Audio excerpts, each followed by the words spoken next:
Okay, yeah, we're back again, my people. That's all we see 'em. Yes, it's a very sad one. In fact, why busy till you consider this our country? That's also sad. What is happening, man?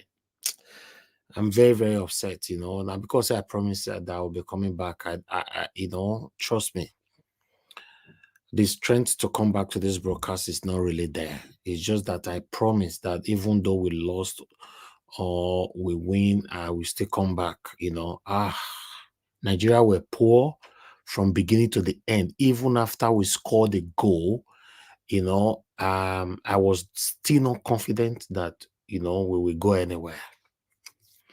We're very poor. We're very poor. The best team won. The best country won. So let's take it like that. The best country won. It's very unfortunate to see that everything about our country at this particular moment is just setback. Ah, God, what kind of life is this, man? The only thing that at least puts smile on the faces of the people, na e comot so. Let all of them go back to hunger, my friend. Then go back to hunger. If they don't know the right thing to do, may hunger take anybody we want to take, because no matter don't tire person. To be honest, no matter don't tire person for that country, nothing is just working in the country. Common football will not feel win. Eh? What kind of lifestyle is this? Ivory Coast, they bullied us from beginning to the end. Eh? That means now luck we reach where we reach so. Anyway, let me just control my emotions. I'm very upset. It's just that I promised to come back. I'm not supposed to come here now at all. I know you're supposed to come here. Thank you very much, my people. I can see some of you right there on the comment section. Simeon Nagboye, thank you very much, sir, for joining us. Isaac A. Ogazi, thank you very much. Sin TV, thank you. Sagios LDSA, thank you very much. I appreciate you all, my people. This is exactly, Simeon. Just come off football. We nothing win. We nothing win. Eh? We nothing win. The game was so. In fact, Nigeria know your try. Say normally if you lose game and you can't look and say you be try. Apart from say game, in every endeavors of life, if you try and at the end it not come work, then you go give yourself credit. Say at least I try. Today, Nigeria were so poor. I need to know where this setback come from. This one are people where they do well since that they try their best, do everything. They were so poor from beginning to the end. Apart from the goal we scored, even after the goal, how many Nigerians can tell me that you were confident that we will win the game the way we were playing, even when we were leading with a goal?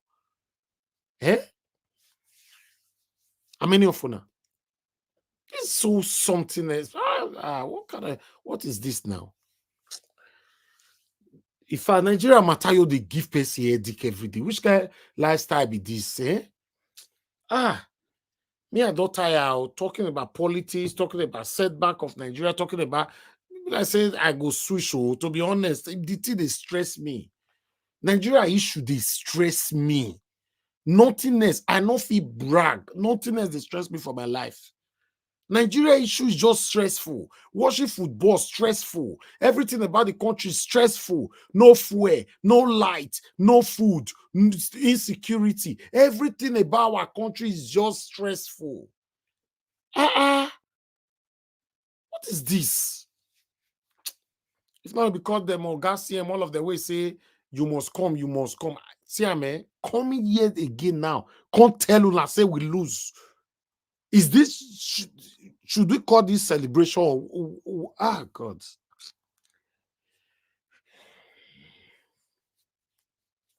Tell me what you concern Tinubu concern football. Tinubu, you ring election. Now you are not the president of the Federal Republic of Nigeria. Is that not enough for you? Wait till make you talk for this football matter, by the way.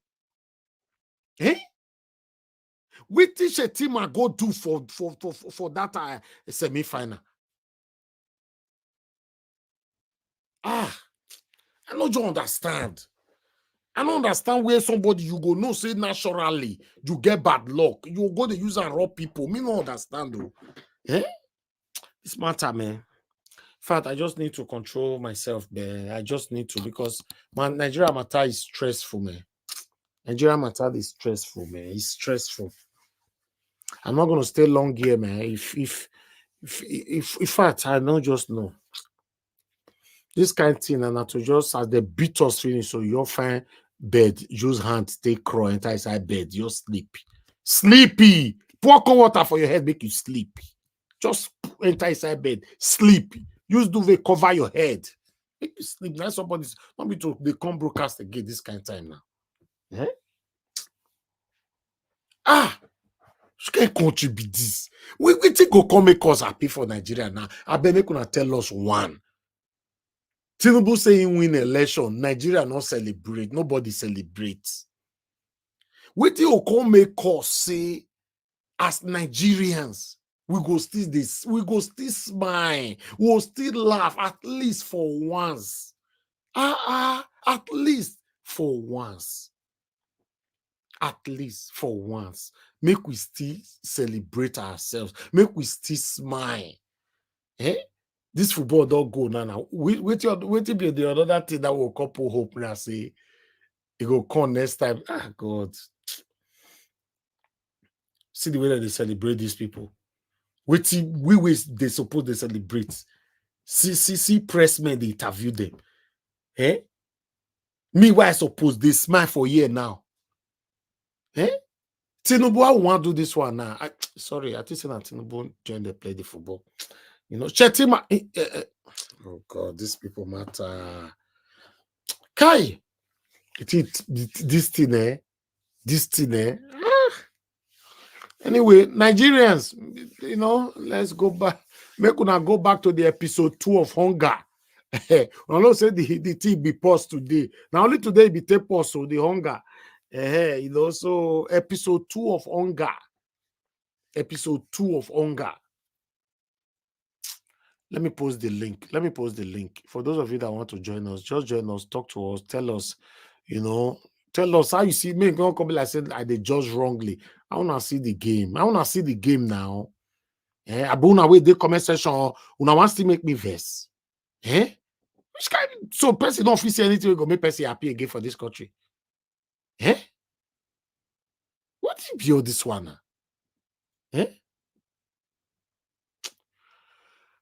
God. This is so painful, man. Very sad. Oga Mashallah, how you consider this thing? You know, say I come in today. They hear me? Yeah. I come in today. I don't want to discourage anybody. I knew they were going to lose that match. You know why? You know why? Yes.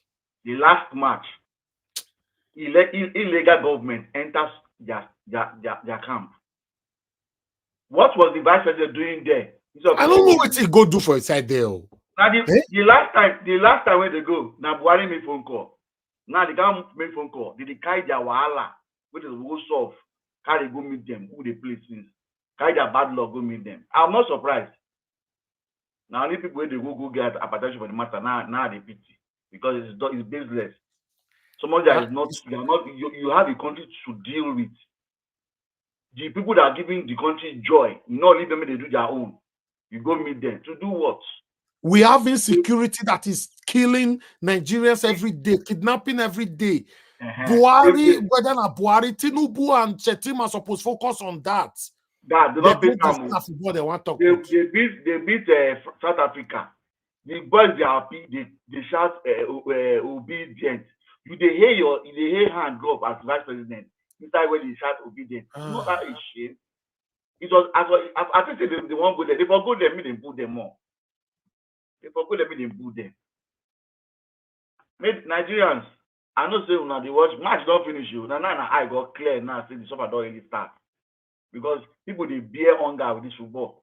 They bear hunger now. Football don end o. It is now time to face reality. It's now time. My brother, from tomorrow now, they go know wetin be the difference between I was there and I shall be there. No, now make they ban social media. The social media they won't ban. Make they ban down because they not the God. get sense. They talk old men. They not the get sense. Life it is. This is so They not the painful, get Sha. sense. This is Social so media painful. they make people happy. And I said I won't ban down. Many people watch this match on social media. Many people borrow money, buy fuel for the they watch and go please go watch. We can't anger this tonight is around 11 in Nigeria. We can't hang up with the comeback house. Maybe they wake up well tomorrow morning. No. You know, so it's just my brother. More here from Mr. Ike. Thank you very much. You know, I better talk to us more on your end. Kukuma end the show. More not the one who day for his side. Mr. Elvis, you see, we are patriotic Nigerians, but I really don't like a situation where somebody walks, another person takes the glory. If this cup, if Nigeria had won this cup now, they will say, oh, whatever this president touch is turned to gold. See, you know when Nigeria win this thing last, as soon as him just come in now, 8 months, Nigeria don't win am, he don't turn to gold. Now just anesthesia where we go enjoy. That is, if you have this thing now, it will be a distraction for just one day. I bet the thing they pain us, you know, they use, you know, that anesthesia where they spray somebody for leg when he gets injury inside field. You know, when they spray him, your leg will be like plastic. After some time, the thing will wear out, the pain will come back. You understand? So I've been indifferent in the whole thing. I've been indifferent because we will not hear. Tomorrow now they will say, oh, anything he touches turn to gold. That his brain, what we needed was his brain. He put the right people at the right place. Meanwhile, it was an individual talent that even got us this far. Not like you have a government, you look back and you'll be very happy. You understand? I was very indifferent. I was very, very indifferent. Whatever that happened. If Nigeria had won, sincerely, I would have celebrated those boys. I would have celebrated the boys. I'm a Nigerian, I'm patriotic. But these guys would have taken up the glory. They will carry the cup and come back and go to Aso Rock, and then they will be using it to celebrate, to tell us that whatever he touches is gold. Bros, I am not pained. I'm not pained. The country they represent is hurting us. The individual players are our brothers. I like their patriotism. Represent is hurting us. Ah, man. This is very sad. Mr. Elvis, Yes, sir. see, the last speaker, he just spoke my mind. For me, I have been so indifferent. Since the beginning of this tournament, see, I must confess to you, today, now it be the first day, I switch on my Al Jazeera to watch this thing. I only they follow on YouTube, just they follow. I don't watch it. I follow it, you know, the commentary. As well, sometimes I'll be on Niger Watch, I'll just be following. I don't want this man to take any credit at all. You know, that's exactly what will happen by tomorrow. And I don't know those who are working for him. That man, don't take him for granted though. You know he wanted to go before. All of a sudden he said he's not going again. The man is since I don't know who is working for him. The people who are behind him, in fact, they are solid. Because the humiliation, can you imagine if Tinubu was there today, this moment, right now, in Abidjan, at the stadium, and Nigeria lost like this? Do you know the humiliation? So the man just carried the whole thing. He didn't even go at all. As if he knew what is going to happen. And on top of that, if they had won, he will take all the glory. They will say Nigeria is working. And Nigeria, because of their naivety that is uncomparable anywhere in the world, they will dance to it. They will say yes. You will even see some people, they will say now, let them begin to face the reality. There is nothing to celebrate about Nigeria. There is nothing working. Let people face it. Face the reality of the day. This football team just put people, see, it's all lie for the last 2-3, is it almost a month now that Nations Cup started. People don't talk. Some people just sit down, put there. They are not even seeing the reality that is going on. Now the reality has set in now. Reality has set in. So this man No, just may they face the hunger from tomorrow, eh? May they face then it. that's the thing now. For me, I'm not disturbed at all. You know, I'm not disturbed at all for for Nigeria. I'm not. I've Madam, actually, look, I I've beg, lowered how you see the lowered game? my expectation since they started. So as they win all the matches, Nigeria win. No pain, no gain for me. I'm fine. I've lowered my expectation from day one. So this one, I don't even feel anything at all because normally, if Nigeria play and Nigeria lose, it affects me. But this one, for the first time, I just feel so free.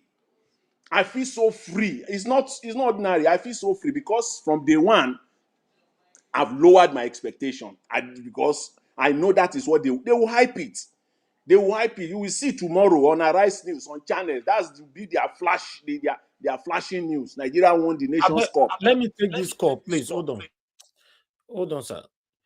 Thank you very much for calling in. Good evening to you. Your name and where you calling from? Good evening. Yes, sir. It's a smart. Okay, Mr. Smart. Johnny. Thank you, sir. Please talk to us. Thank you. Yeah. We don't see the match now. So what I see for this game, the truth need to be said. These people, they play more than us. They play more than Nigeria. So they play more than us, and they are more faster than us. Exactly. They fast now. Yes. They fast more than us now. They play good ball. They deserve winning. They play more than us. Exactly. They give us they play more than us. They two players. They two players now. No, they not play rough. Nothing like Pasha. Nothing like Ojoro. No, they play us dirty. They play us. Thank you. These people play ball. Yeah. Thank you, sir. I greet the house. Thank you, sir. Thank Yes, you. sir. Yes, sir. Let me take more calls. Let me see other people's view. What you think about this? We have Love of God is my strength here with us. Thank you very much, madam, for calling in. Off your TV now. Oh my God. Hey, Niger was now wow, don't finish. What did they make me happy? You know what I want to talk? Let us say the truth. Our boys, I don't know what happened to them today. It's as if they blow something for their face. When made them not play ball? I don't know them again. I say, what be these people now? Now Nigeria player be this. They not deserve to win the game. They not deserve them at all. But it is really painful. It is really, really painful. When we say the only thing where they make me happy, when they run home to watch ball, I don't do all my things. Sit down, they wait for this match. Now, Tulumbu, you see where you lead us reach. Why not go meet this our boys there for their dressing room? There that day, we shall not go there. You go carry in a lock, go give these people. They don't they play well for us, so we don't they happy. Now the ball don't finish. Nigeria, when I come put pepper for their eye for me. As this match don't finish, so when I come put pepper, now this mount, now whole loss. Now go on the internet. Even Chetima even did themselves. Kai, God. You know, you see the bad luck. That bad luck with that now. It did The guy did there. Bad luck did there. He did there. Now, Ghana they dance, say we lose. Cameroon they dance, say we lose. Shame on you people. Nigeria tried to even carry silver. What should Ghana carry? Nothing. So what is making them happy? Thank you, ma. Thank you very much. Thank you. Thank you, ma. Yeah. When I say situation where with this, so dollar don't high, pounds don't high, no fuel, no light, insecurity, everything. Everything you all work for our country. God. You see what I talk? Your vice president wetin concern government with football authorities. The one wey concern you not do. You sit down No, for. be say be not concerned them, my brother. Now the way No, we when I say no take concern them, day your day, make them dey their calm. You be distracting them. You go there, make I go for take it, this they for not a shake beg. you.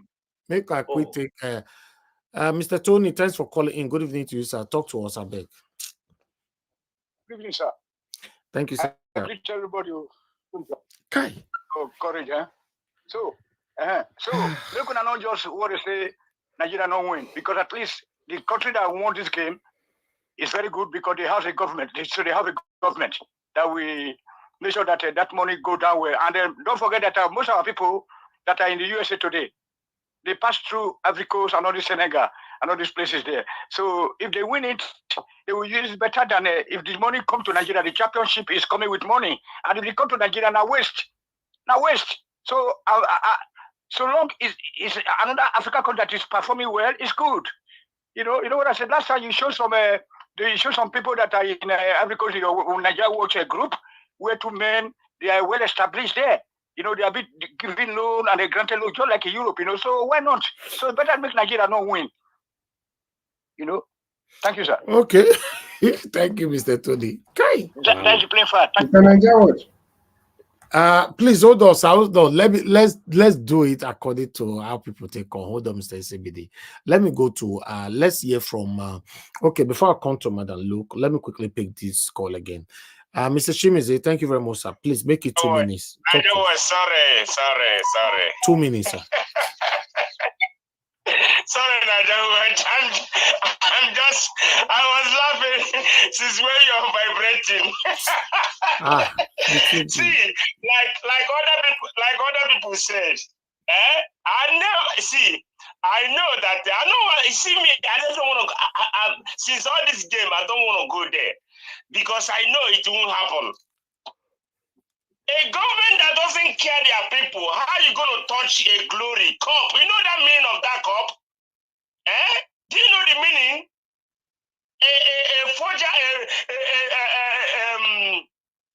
A government that forge everything. They buy people at so many places. You enter plane and go to France. How are you going to touch that cup? Do you think God is sleeping? God sees everything. Who said there is no God? When you're busy going here and there, leave your people where the bandits kill, you just leave them. You don't care. You move, enter your plane because you're president. Touch the cup. Let me see you. Thank you. You see, only the boys are pretty, but for Nigeria, I don't want president to touch that cup. That so-called bala blue. They are Okay. wicked people. They're not supposed to touch it. Never watch, please. Don't disturb yourself about this thing. Me, I'm so happy. I'm laughing. I'm so happy. It happens like this because we can't be suppressing your people. You want to get a good thing.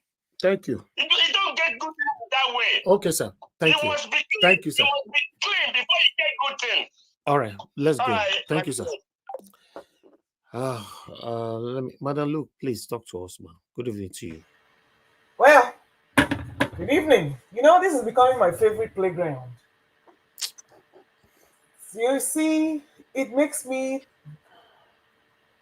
spend time with Nigerians. If I can invite them to my living room, I have my laughs, I have my cries, I have people to cry with, I have people to laugh with, I have people to share with. It just keeps me going. So, thank you again, Niger Watch family. What can I say? I don't have the subscription to watch the TV. So, I watched it on Damages. That one was another disaster over there because the commentators were just crazy. And from the get-go, something was wrong with the flow of our players. It looked like they had given up themselves, and it looks like they had a whole weight on them that was dragging them. You see, this is the problem with when you have bad juju or bad karma. Yes, they have made it all the way here and they have done well. And for that alone, my dear Super Eagles, congratulations. Win, lose, or draw, we still love you as a representative of Nigeria. You're still us. So we will take what you have given us. Thank you for the fun ride, but it could have been better. But it looks like that weight that we are carrying as Nigerians showed in your play today. And as a result of that, you just couldn't go through the finishing line. But I'll take the silver. Thank you very much. Thank you, Madam Luke. God bless you. Yeah. Let me go. Mr. CBD, I beg talk to us, sir. Good evening to you. Yes, good evening. Thank you, Mr. Niger Watch. Greetings to everybody, the viewers, especially the Super Eagle players. These people have tried now. In fact, I think we should be celebrating them because if you ask me, I don't know where they find their motivation from. Because I've been asking myself, how are these people motivated? Like, if you just thinking about what is happening in Nigeria, you can just be depressed totally, like especially right now. So you see them, they win the first one, the second one, the third one. I was thinking that, hey, maybe it's because all these people are based, Europe and something like that. So we should be very grateful. No, in fact, if you ask me, with all due respect, nobody should even try to even dare to say why did they play and how did they play, because we all know the truth. In fact, at the beginning of the competition, nobody was expecting Nigeria to even get to semi-finals, to be honest, because of the way the form of the team. So it was actually a surprise that they got this far, and it's even more surprising the kind of motivation that they had, especially if you're a player, that didn't support this present government that they have. Imagine you'll be wondering, what are you even playing for? But still, they were able to pick themselves up somehow, and they played, and kudos to them. So, but it's not a time to feel sad, if you ask me to be. I know that naturally, obviously, people will feel sad that they didn't win. It would have been better if they won the cup, yes. But if you think about it, you realize that there's no reason at all to be sad, because the government, whatever is going on in that country, is enough to just make someone totally demotivated and even depressed if they are not careful. So let's not think so hard. Let's just congratulate them. In fact, congratulate them very much. You see how motivated Osimhen. I was in one commentary, I saw one big buffoon talking about Osimhen. You could see how this guy is totally motivated. Every team that is playing against Nigeria, the first thing they tell their defenders is to hold Osimhen. That's why they almost gave this guy injury. How many? Do you know how many times this guy was brought down and he did not come out? He could have just signaled that he want to be changed, but he was still going. The kind of motivation that guy has, I don't, have. I don't understand it. He has a very strong. I'm sure that's one of the reasons why he's one of the best strikers right now in the world and very successful, because he has some extraordinary, motivation with everything, with all the tackles, the way they will hold him. Once his leg wants to touch, but everybody's on him. They will clear him. They will come. They will spray whatever. He will continue. So that's motivation, and I'm really impressed. It's only people that don't understand football and that don't understand the psychology of. Okay, maybe because I'm kind of I have that kind of a background of psychology. Maybe that's why I understand some of these things. But these players, their motivation really shocked me, and especially Osimhen. But generally, their motivation shocked me, and we should celebrate them. Yeah. So Okay. let me stop there for Thank you. now. Thank you. Thank you, Mr. CBD. Thank you very much. Give us a mandate. What's your take on this? Good evening to you once again. We can't hear you. Can you hear me? Okay, go ahead. Yeah, I mean, well, it was a good game. They should have won the match, but they tried. They did everything they could, and I wasn't waiting for them to win the match for the nation. I mean, just for them to celebrate. Um, to celebrate, they did a good job to have gotten to this level. You know, I told you earlier that they were going to win the match. We scored before Cote d'Ivoire, and the only painful thing for me is the keeper. The goalkeeper was a very brilliant. That guy is a very good was a good goalkeeper. Ekong, Osimhen, I know they did a very good job. I think somebody was telling me in church yesterday that Nigerians are saying that they want to be citizens of Super Eagles and not citizens of Nigeria. And so they tried, they did their best, even though, I mean, I was not in the whole thing before, but for just for them to celebrate as people that came from Europe and all over the place. I was reading the story of Ekong earlier, how his parents went through their own journey and everything, even if it's for them to celebrate. But you know, I think one of the callers said something that was very profound, very, very profound. Now, it is no more about tribe now. It is no more about where Ekong came from, where Osimhen came from. Even the killers in Lagos State, people like MC Oluomo, that I call MC Oluomo or Mayana. No, no, They no, are no, no. You can't say that. You can't say you don't have any evidence if he's a killer. Please, you don't use those words. okay. Maybe alleged. Let's say allegedly. Maybe because Do you have any evidence say dog goalkeepers? You are you did a national TV. You my know. brother, which one did ask? You and I don't know the story. What are you No, I talking? don't know any story, my brother. Okay, Please don't you indict me. I don't okay. know I'm any. not indicting you, but I mean, it's Nigerians on this channel. They know what I'm talking about. You and I You know. know, but Even then the Nigerian police force know since you about don't it. have evidence about it, We have evidence, then Mr. you Elvis. just Forget about this whole thing. We have evidence. My brother, Nigerian police. just follow the That's rules. what Just follow the you know, rules I'm of I the don't saying. understand platform. You why don't need to every Hold time argue. I now. say That's follow what I'm you, saying. you That they argue, because they defend. I don't understand it. Mr. Elvis, Don't argue. It's just the ground rules of the platform, bro. hold on now, hold on. I know the rule, I'm talking to the rule now. Nigerian police force came out when MC said Mama Chukwu should not come and vote if you do not vote for APC. What happened the next day? We know those are these already not enough evidence. But I mean, let's leave that because I mean, just to respect the rule of the channel. Let's leave all of that apart for now. Now you can see the vice president in quotes there now. He would have said he's not going, or maybe just stay in Nigeria because it is not Fulanis that are actually playing. But you know, now the whole nation can come together after they've done all of their wickedness against the Southeast people. But one thing, let me just leave this before I probably round up.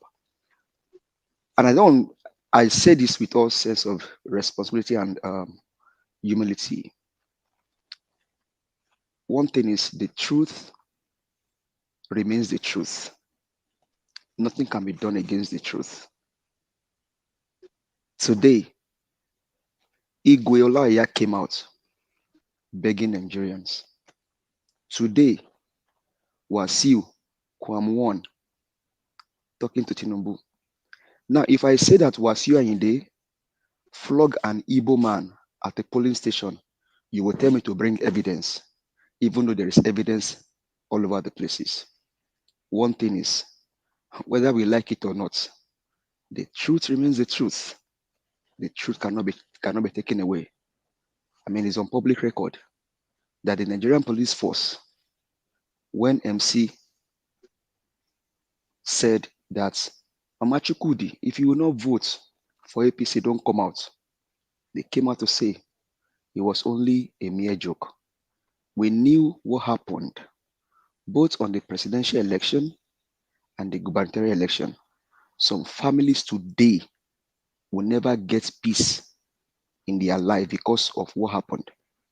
A Labour Party person, most of them were pied at their polling station. For what reason? They were defending the vote of the people. And you're asking me for evidence? Thank you very much. We'll come back and speak. We can move on, sir.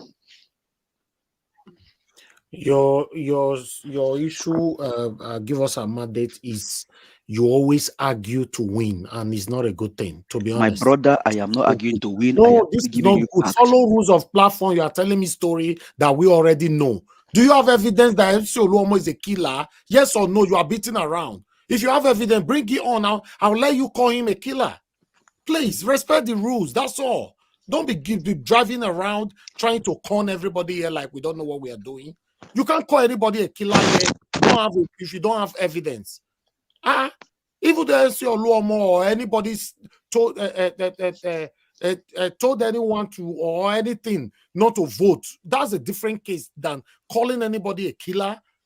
Please, not on my platform. Please, I've said this over and over again. These things can be said, can be practiced on Twitter, not on YouTube. Please, I don't want to offend anybody. More just follow the rules. Anytime we tell you follow rules, okay, I understand. I'm not trying to tell you what I already know. Mr. Elvis. Mr. Elvis. Yeah, is it okay to say allegedly or not at all as far as MC you can use allegedly. That's not a problem. Okay. Allegedly. Please let me call on the next person. I don't like correcting adult every day. To be honest, I don't just like it. Tomorrow, Nana, you'll find something offensive about me. Nobody will know that I've been talking. Please. Everybody know that they give us Amade is an educated person now. You are a learned person, for Christ's sake. And so if I'm learning, so what's the problem about that? But we cannot be telling you what to do when you already know what to do. Please, don't break the rules. You can't say you are using this platform to fight for a better government to be in Nigeria. You yourself that is fighting for a better government, you break rules every day for free. Okay, you said I should bring evidence. And Jonathan, I just asked you, can we use allegedly? And I just use allegedly, right? To reverse back whatever I said, just because of the rule of this platform. You defended yourself round. Because you and the other person came up and asking me for.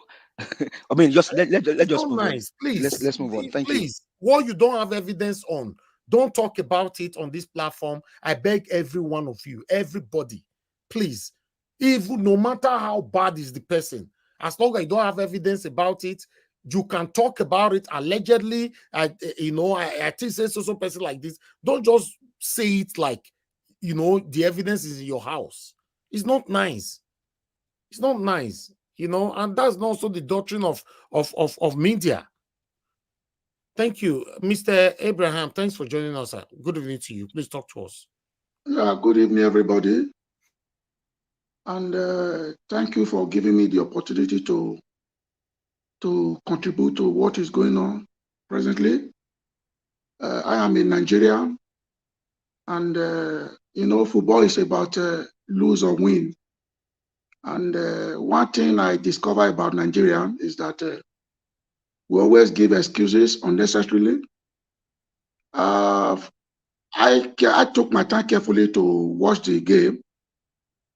I think the better side took the cup. This has nothing to do, although that is Nigeria way of reasoning. It has nothing to do with government. And in the whole of Africa, there is no government. Every citizen or every country, the common man in the country complain as well. From what I'm seeing, it is not Shetima or Tinubu that plays the ball. And the Nigeria side, in fact, it was not a surprise to me for Ivory Coast to take the side, because from the beginning of the match to the ending, they deserve to win because the better side took the cup.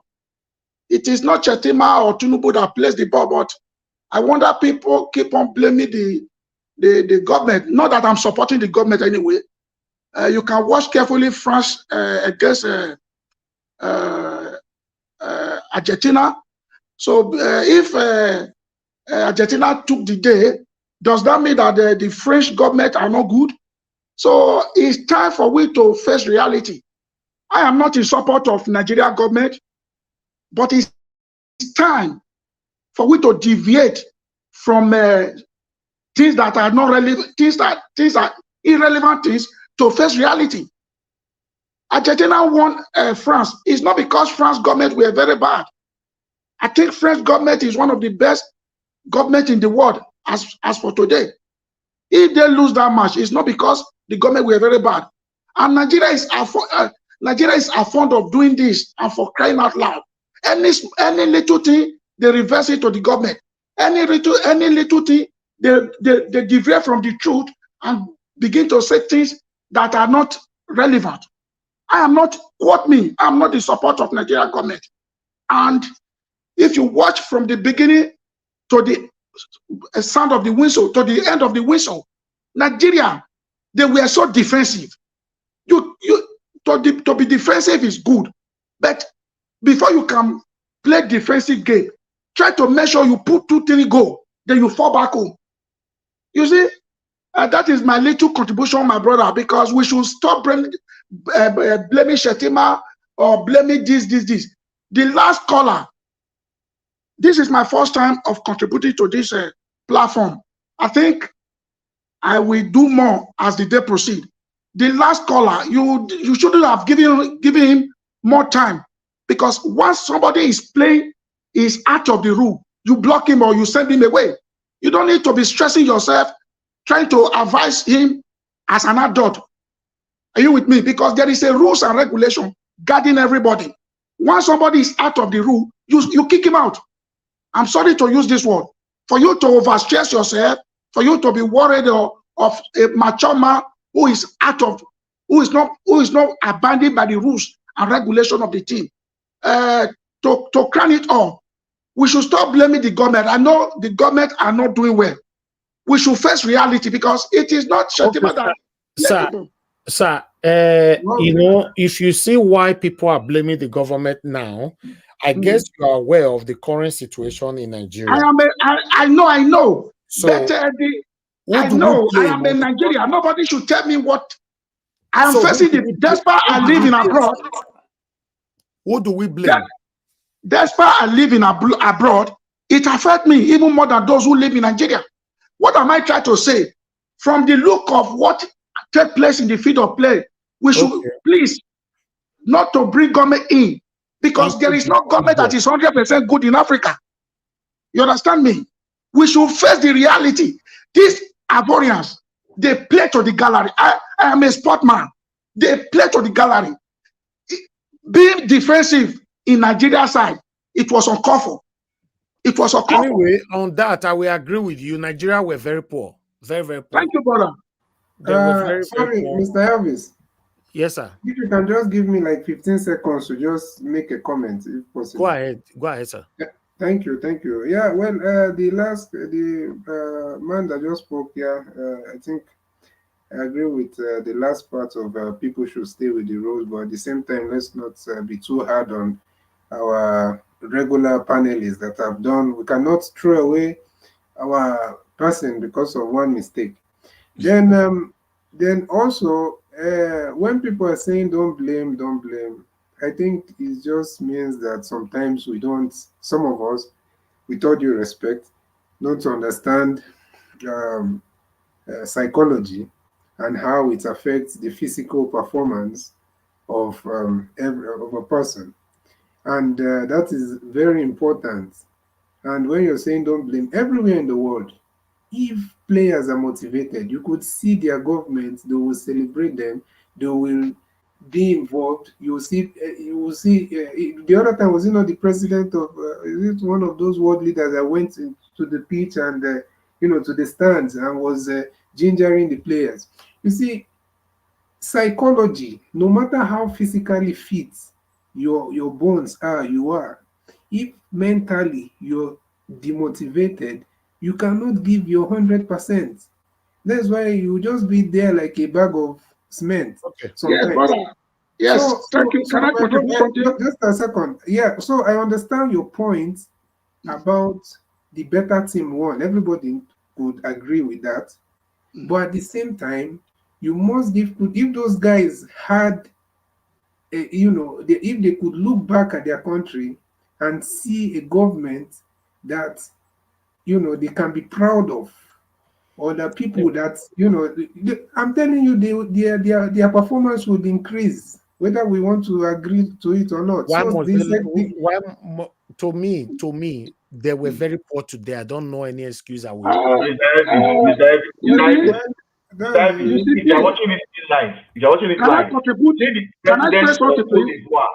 See, can you see president of Cote d'Ivoire in the Yes, midst he's there. of his players? Yes, That is love. That- If your president love you, and your he's the people one will be holding the happy. cup now. Yes. Your people will be happy. What Mr. Elvis, motivation does the vice president have? It, it, it, it is far from. the sacrifice that Alan Ouattara, I hope some of us know about him. Do you know the sacrifice he made to bring peace and stability to that country? Okay. Hold When on. they It is were not having, true. It is not true. Let me just add. Let me say something. if you're I a just want to. politician, just Go ahead embrace now, your Mr. politics. Jonathan. Whenever you unmute yourself, everywhere is just echoing. You hold Brother, on. can I just say ahead. something now? If Quickly, you're a sir, go ahead. politician, embrace your Hello? politics. Hello. Go ahead, sir. I said quickly. Okay, you see, I'm very sorry to use this word. I am a complete African man. It's time for we to stop saying some certain things that are not necessary when it comes to reality. When Saudi Arabia beat Argentina, I think they gave them each player was given a huge amount of money. Does that motivate them to win the cup? People, listen, I am in Nigeria. I keep on saying it. We should face the reality and leave superstitions belief. Leave it aside. When Saudi Arabia won Argentina, each player got. Sir. Can I come in? Can I come in, please? Let me land. Let me land. Let me Let land. him finish now. Let him finish, please. Let me land. When Argentina, when Saudi Arabia beat Argentina, they pay each player a woeful huge amount of money. Does that make them to win the cup? No. That is number one. Number two, when the French side lose against Argentina, does that mean French government were bad? You see, I am completely Africa. We should stop. We should face the reality and start beating around the bush. You understand? Even these guys they play auto final. Okay, if the economy, as everybody is saying, really play a major role in this competition, what stop? I don't even expect them to have got it to final. The fact is that Nigeria did not play ball today, and the better side carried the day. The issue of Shetima, Tinubu, please, I beg all of us, we should face the reality and leave all these things beside. I think you are That's missing your it. opinion, sir. You can face Mr. it. Mr. Yes. Evans, please let me That's your respond to this opinion. caller. I don't know if he's a panelist or he's a caller. Let me respond to him. He's a panelist. Okay, fine. See, sir, nobody here is saying that Tinubu was on the pitch or Shetima was on the pitch. That's not what we're talking about. Okay, what we're talking, and I know 2-3 people have said it, and I said it also, is that the government taking the credit for what will have happened. That's what we're talking about. Nobody obviously knows that Tinubu was not on the pitch. Shetima was not there. They are not part of the players. So we're blaming the government for the reality on ground in Nigeria, not for the 90-minute football match that was played by 11 players. So nobody, what we're talking about is that, unless you want to be hiding under anything whatsoever, that this government, if it had been the other way around, their propaganda machine would have been out now, taking credit for it. That's what we're talking about, and they don't deserve that. They don't deserve to take any damn credit for anything. If these guys had won earlier today, That's the point. So don't misalign people's position. Okay. My own position is that I don't agree for them to take credit for it. I know and I'm aware that they are not on the pitch. Okay, That's thank it. you. The government would have not taken credit, my brother. Hold on, Mr. The credit would have been lost. Hold on now. Let me Please. ask what- let me ask Okay. what Mr. No, Johnson let's said. maintain decorum here. Mr. Okay, Mashallah, fine. go ahead. Let me add to what Mr. Jonathan said. If you look back since this tournament started, every day we come to Nigeria World and there's always one bad story. Do you think these people are playing football? They don't have family in Nigeria and be scared of somebody being captured and kidnapped in Nigeria? God bless you. God bless you. Way of all this thing. If the country is working, this guy be motivated. The fact that they even saw Peter Obi boosted their morale. The last match was in South Africa. They beat South Africa and they were so happy to be in the final. And they were jubilating, shouting, obedience. Guess who was there? Your vice president on the field. Doing what? People are being kidnapped. You're not encouraging them.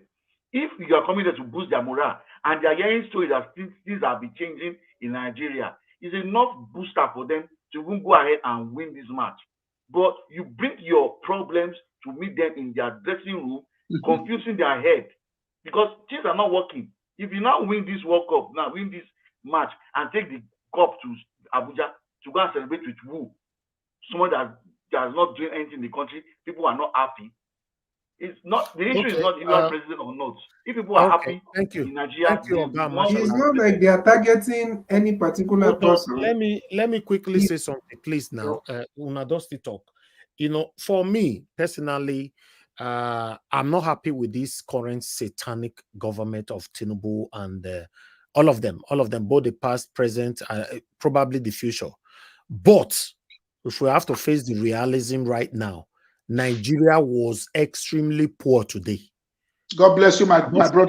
That is what I started with this broadcast since, not because God bless you. We are talking now. We were poor, my people. Even after we scored the goal, I commented on today, not that we might likely lose this match if we continue to play like this. So we were poor. So is it a crime to talk about why we were poor? Can I say something, Mr. Can I say something, Mr. Elvis? Who is talking? Okay, Mr. Ike. Yes, sure. Go ahead, sir. A human being is made up of body and soul. You might be walking and an information crosses your mind and you will not be able to walk again. You see, the things that are happening, these boys are from everywhere. Think about it that you are playing a game and you are a very good player. And in one split second, you remember that your uncle, your cousin, or somebody is still in kidnappers' den. How motivated will you be to continue in that match? So, because people are made up of body and soul. These players you saw that started very well, nobody knows what happened when they went to dressing room. After the 45 minutes, they probably have gone into that place and something happened. And they come back and they are demotivated. They are not motivated to play. The human being is made up of body and soul.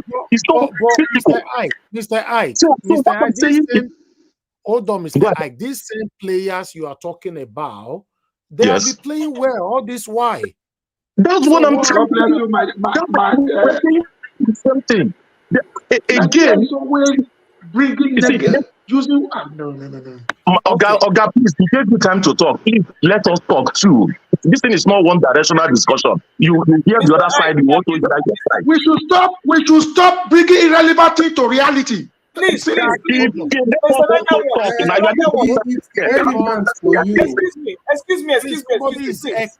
Who is this? Please listen to me, please. 1 second. We forget that we are in mourning. Somebody died yesterday.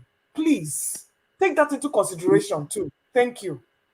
Even during the World Cup, even during Mexico 86, people have been dying when it comes to football. People will throw themselves from 3-story building down. So that is not the issue. We should we should face reality. We should stop bringing irrelevant to reality. Okay, let me hear from a different body.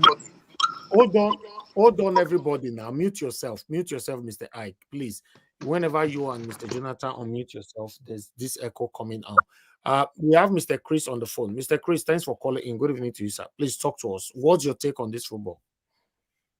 Yes, good evening, Mr. Nanjawatch. First of all, thank you for picking my call. Good evening, everybody on the panel. My name is Chris, and I'm calling from Dublin. Before I begin, let me just answer your question. And if you ask me what's my take on the football, I have a very strong feeling that we didn't play the match as if we were playing a final match. God bless you, brother. So that was why we lost. But having said that, I think I want to give a very broad perspective to the match and the discussion that's going on. So I just wanted to answer your question first. We could have done better, but I don't know what happened. Mr. Andaos, please, I've not done this before. I just want to ask, because I cannot see the face of the man that has been saying that it's not the fault of the government. Is that Mr. Bishop or something like that? No, it's Mr. Moses. I believe he's the first time joining us. That's his face there on the screen. So, you know, okay. Yeah, he's a neutral person. Okay, He resembles Festus Keyamo. He resembles Festus Keyamo. No, sounding like somebody I know very well that has been contributing to political discourse. Yeah, well, for me, if we really have to be frank with ourselves, we even getting to the final, it's a miracle, because there's no way you can actually play a competition without very effective midfielders. Because if you look at all the matches we've played, it is okay to say it's a very technical game we've been playing. It has been 1-0 penalty, 1-0 penalty. That's how we've been coming. And all the goals, if you can look at the way they've been coming, and even the last game we played against South Africa, it was this approach we used. It was just in a split second. South Africa would have also won that game. So we really have to tell ourselves this truth. They play today. I think Cote d'Ivoire, if we have to be fair, they deserve to win today.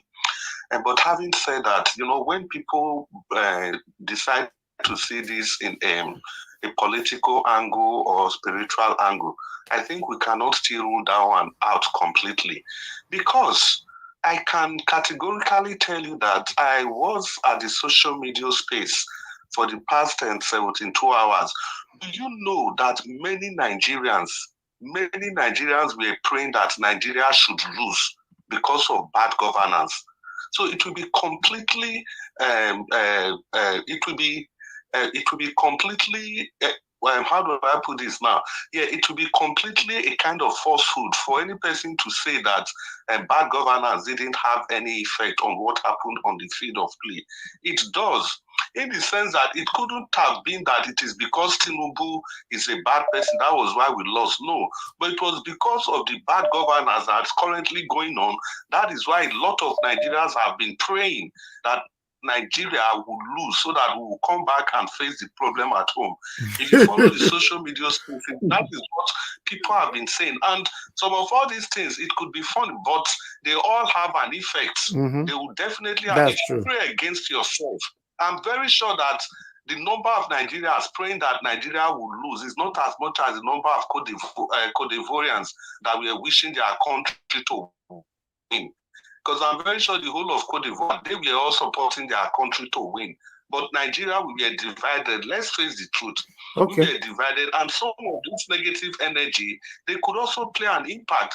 But having said, those are things that are in the spiritual realm. But if we look at the evidences that we have, Cote d'Ivoire, for God's sake, deserve to win this match. Thank you very much for the opportunity to contribute. God bless you. Thank you very much, sir. Thank you very much. All right, let me take another call, guys. Please just bear with me. We have Mr. Ben on the phone. Mr. Ben, thanks for calling in. Good evening to you. Good Good evening, Owan, and good evening to every member. So before you give your contribution, I just want to say thank you once again. The man you sent the 40,000 naira to, you know, he's fat. He prayed heavily for you, so I forwarded you his prayers and all of that. Thank you very much. You know, Niger Watch, we're all the family. You know, it doesn't matter where we are. It doesn't matter where, you know, what ideology, what political party we support and all that. At the end of the day, we are all Nigerians and we all want the betterment of Nigerians. You know, it's one for all for one. That is my ideology. And thank you very much, you know, for that. I really appreciate it. And about the Nations Cup that just finished. Yeah. See, before today, you know, during the group matches and all that, the pressure on the Super Eagles to perform wasn't much. So they played freely.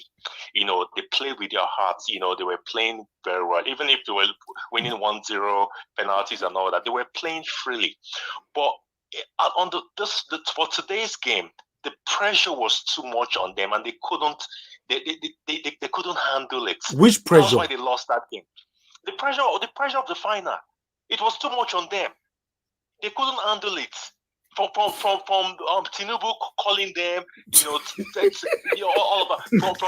From you know what I'm saying? Look at this. Look at social media. Look at all the celebrities. Look at everything. The pressure to deliver was too much for them to handle, and they couldn't handle that pressure. That was why they lost. Now, what happened with that? That was why they lost. You know, and if you notice today, you know, everybody was in unison. We all wanted the team to win because football brings all of us together. Nigerians, I understand, say all of us want to make Super Eagles win, but tomorrow the reality of the country will set in. Now we go remember say fuel don't cost. We go remember say dollar don't high. We go remember say things don't cost for markets and all that. You know, so that's just my point. The pressure on the Super Eagles to deliver today was so enormous and they couldn't handle it. That's all I have to say, sir. Thank you very much. So you are saying now that they should face the reality from tomorrow, right? from tomorrow, I go clear. From tomorrow, I go clear. All right, thank you. From tomorrow, our eyes go clear. So today, Moko just take the beach as it be. Okay, thank you, sir. Thank you very much. Let me pick another call quickly. Okay, Mr. Tony, you are calling back again. You only have 1 minute. My second call. Thank you very much 1 for minute. picking my phone. So I'm very grateful. You know, make I just speak our language. You know, say if they win this football, people will gain, you know, now big money now they come with them. But in our Nigeria case, maybe some snake will swallow the money from Geneva where they award the money. You know, that's what we are talking about. But if you look at Ivory Coast, they are really, you know, I mean, they help their people. Look at the environment. They get steady light. There's not 24/7 light supply there. Make them, it's better make them winner. Any country will make our people to also happy because a lot of Nigerians are living there. You can see now the video I watched today at Niger World Group. A lot of Nigerians, you know, are living there. You know, so if they win, I better part say Nigeria can win because they come with big money, like a German and all these people, okay, all these French. When they win their World Cup, they award the visa. They are so happy that big money is coming to the country. Okay, and then they will reduce inflation rate and everything. But our people, black people, thank you. know, so Nigerians, you know, the money will approach the poor man. Thank you. You know, now make they talk say we don't want me to win. At least before they divide Nigeria, make Nigeria not win any international cup again. Thank you, sir.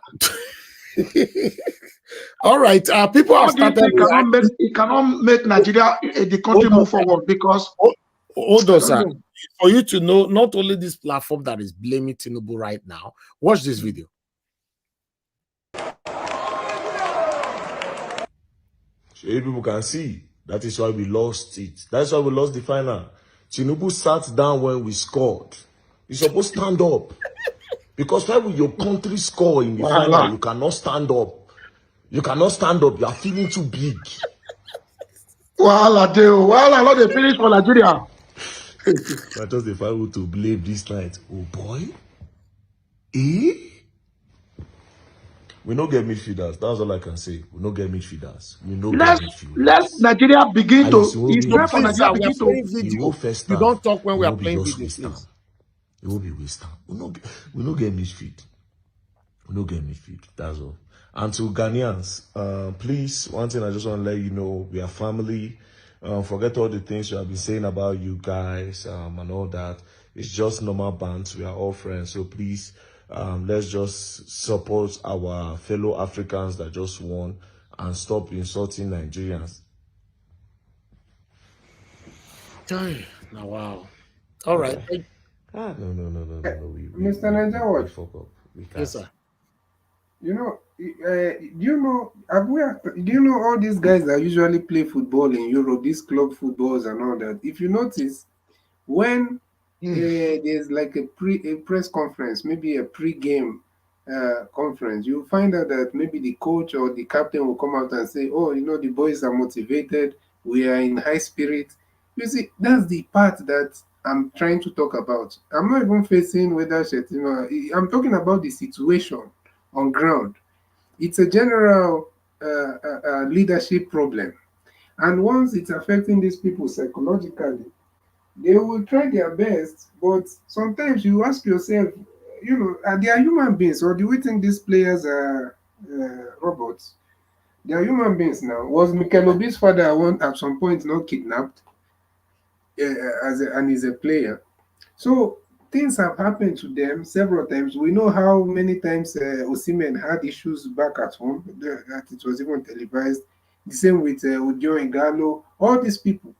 So things affect them also. So sometimes they need an extra motivation to be able to, you know, to be able to deliver.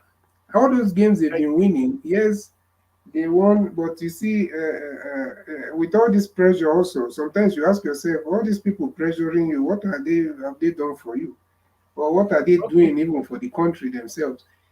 Especially these players that most of them probably are obedient. You know, some of them are obedient, right? Maybe sometimes they will be even looking at all these people, calling them and saying, "Do us proud, do us proud." So you'll be looking at these people, "Do us proud," and you're not doing the country proud. You're not doing your people so proud. That means that Tinubu you they blame so now. No, not I'm not specifically blaming one person, but it's just a system okay, not thing. one person. Tinubu and Chetima, like they blame. The system failure. So motivation is very important. That's why everywhere in the world. They laugh while they laugh. Don't you reach my belly? Nigeria play rubbish. My God, rubbish. I mean, I saw like they play without motivation to. Which motivation are they looking for, sir? Please. We should deviate from bringing something that is not. They want to give 9 billion. How much they say they want to give them? No, money. I don't believe money can motivate those guys, because those are people earning thousands, if not hundreds of thousands of dollars and pounds per week. Someone like Osimhen, which money want to motivate him? Tribal big God say now for comment section. He said the Biafran keeper let us down. You see, now see now they don't start now. The same. In fact, I'm even wondering the same people that are. Anyway, let me hear from someone else quickly. You know, the ethnicity don't enter this one now. Biafra keeper and he let us down. Now, Nigeria, we are going nowhere because we don't like ourselves. We don't like ethnicism. Siam, you don't enter this one now. You know, Siam. Since where the guy they catch go, they saved Nigeria. They don't remember saying from Biafra come. Now we have lost. It has become Biafran keeper. You know, you can't come into the and start killing it. Let my simple response to those people, let them go and bring their own goalkeeper from their villages. For the one from their various villages. Let them bring them out now, whether from whatever part of Nigeria. These are just rubbish. It doesn't worth listening to. Without that Biafran keeper, it would have been maybe 4-1 now. Didn't you see the goals that he saved? So somebody your message me. They say, okay, anyway, let's move on. Wala, too much. In fact, let's hear from Mr. F. Emmanuel. You're joining us right now, sir. Good evening to you. I beg how you see this match. You watch him. My brother Elvis. I no go lie you. Nigerians are the one who caused this loss. You see, it's as simple as ABC. Once you're playing a match and you allow your opponent to always have possession of the ball, every time you are at risk. Yes, you are at risk. No matter how you defend, you are at risk of conceding a goal. If you allow your opponent to be in possession of the ball, forget it. No matter how you defend, anyhow, there must be one small error within your goal area for the ball to get into the net. So that is the mistake Nigeria they did. They just focus on defense, and our midfield is already porous. Mr. F. Emmanuel, wetin surprise me be say, how can team where they play well all this while? Wetin can happen today? My brother, if you ask me now, who I go ask? If you ask me now, who I go ask? I need answer, beg. Kai, my head is hot. If you ask me now, who maybe we'll ask Tinubu now. Did you see the morale Drogba was giving his people? Did you see the morale Drogba was giving his team? That is my the brother, morale we are let's keep talking morale about. aside. You are Let's talking keep about morale. morale Kanu aside. just sit down there with a big head. Kanu, you not clap, you not do anything. Facts. My brother, I not see Kanu. let's keep morale aside.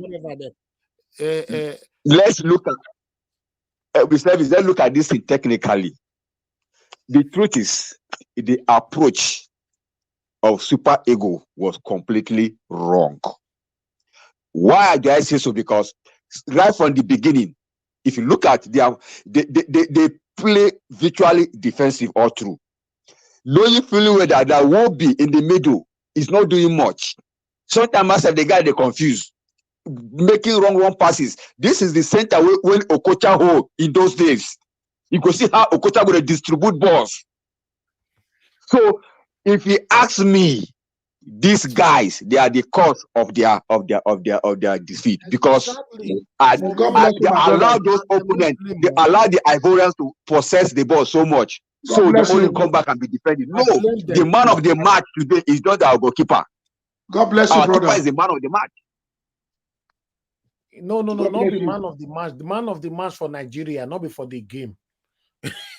For Nigeria. No, for Nigeria. That was it for Nigeria. For the Nigeria is goalkeeper. Okay, yes.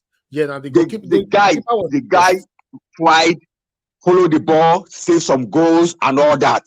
But for me, in as much as we have defense, we don't have midfield. In fact, we don't have forward. The team already has been broken, battered already. In fact, Ivory Coast, the cup where the Evo carry said not fine. The team like saying a panabita night do and say not even good. May they go, may they get out. Whether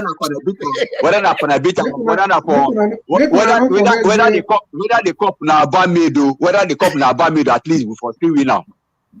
We have the chances to win that cup. You know, say that my information was wrong. A jealousy tune. You know, say na but na Pepe body me they talk with TV they talks. My God. Well, the truth is that the only takeaway there is that I congratulate them for reaching the final. That is the most important thing.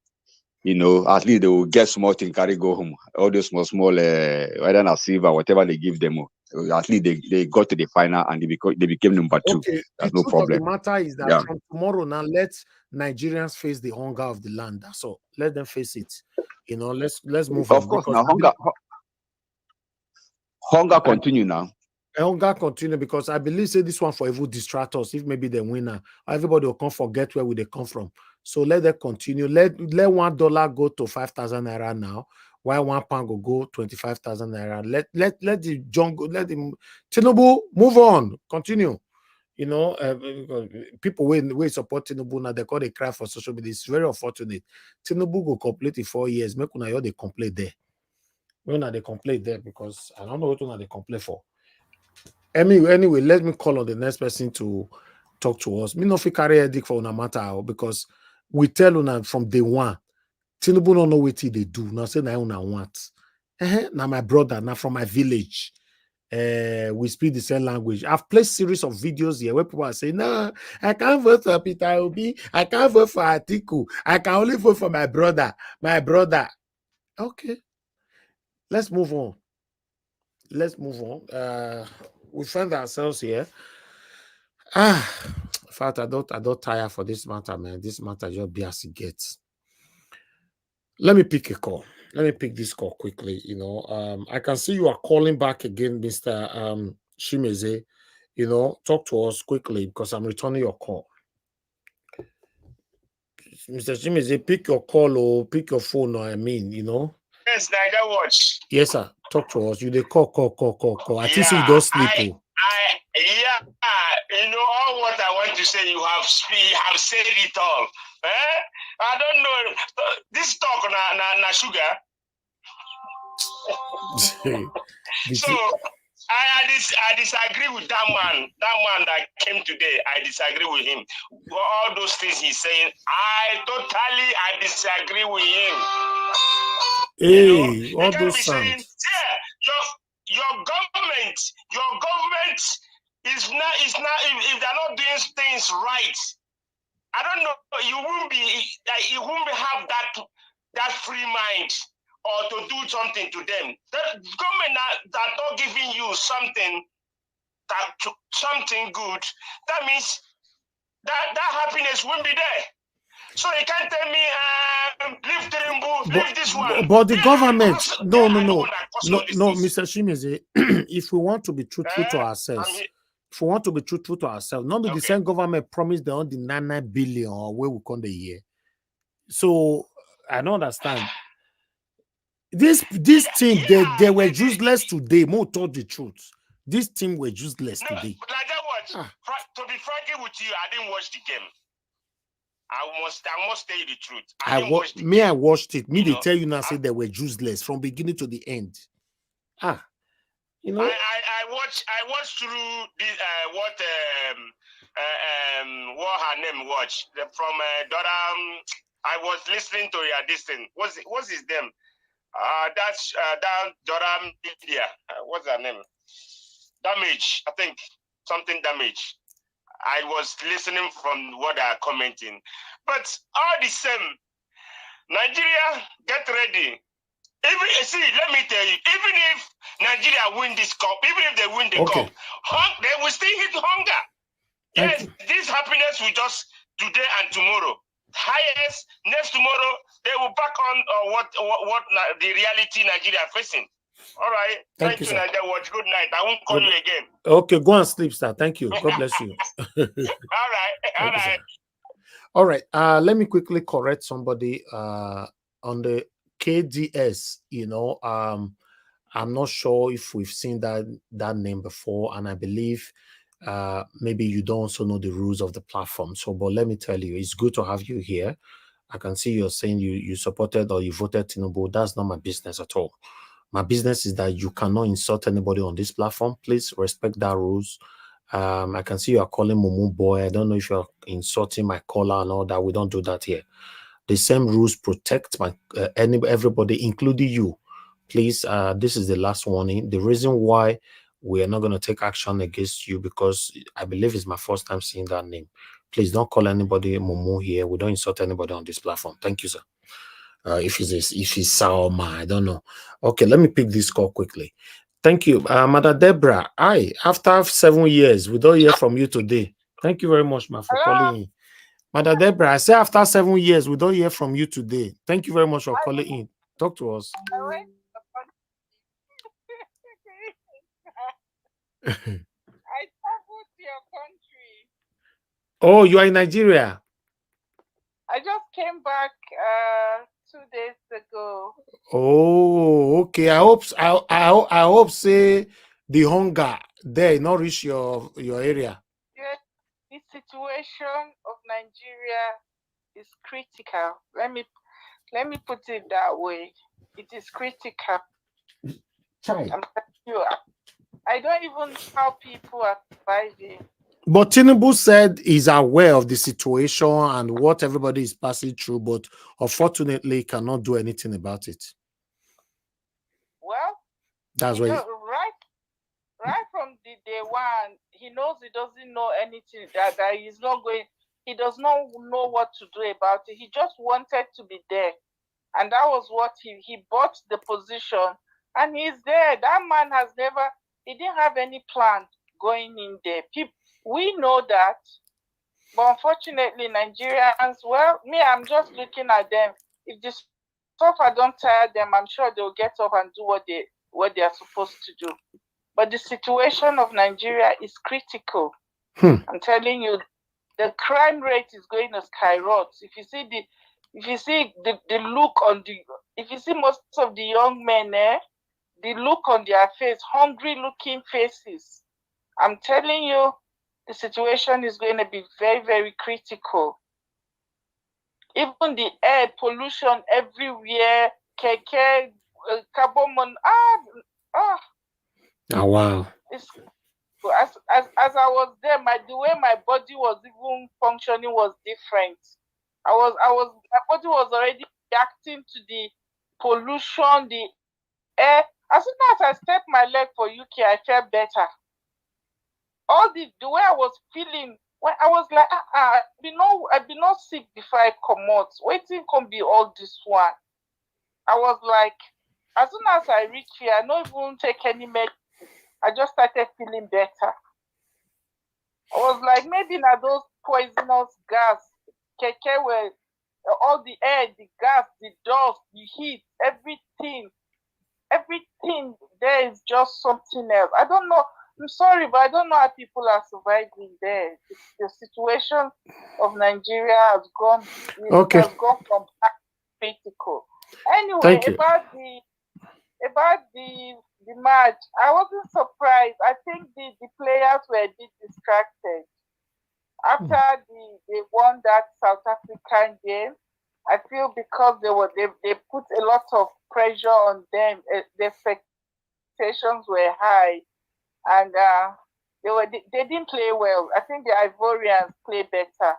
From what I watched, the Ivorian guys were more focused, and they play a more better game than those Nigerian. But I'm not surprised when you have this satanic government.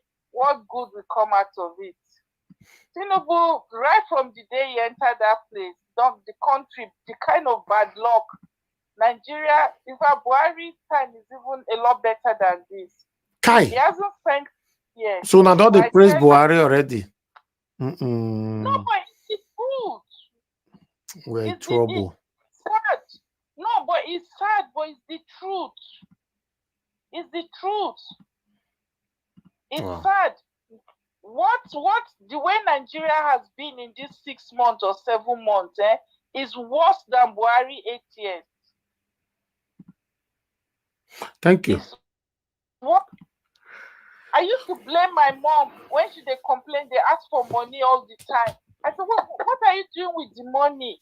But when I go Nigeria, I see how the rate at which inflation, the ordinary Coke, when they tell you the price of Coke, you will say, for Coke.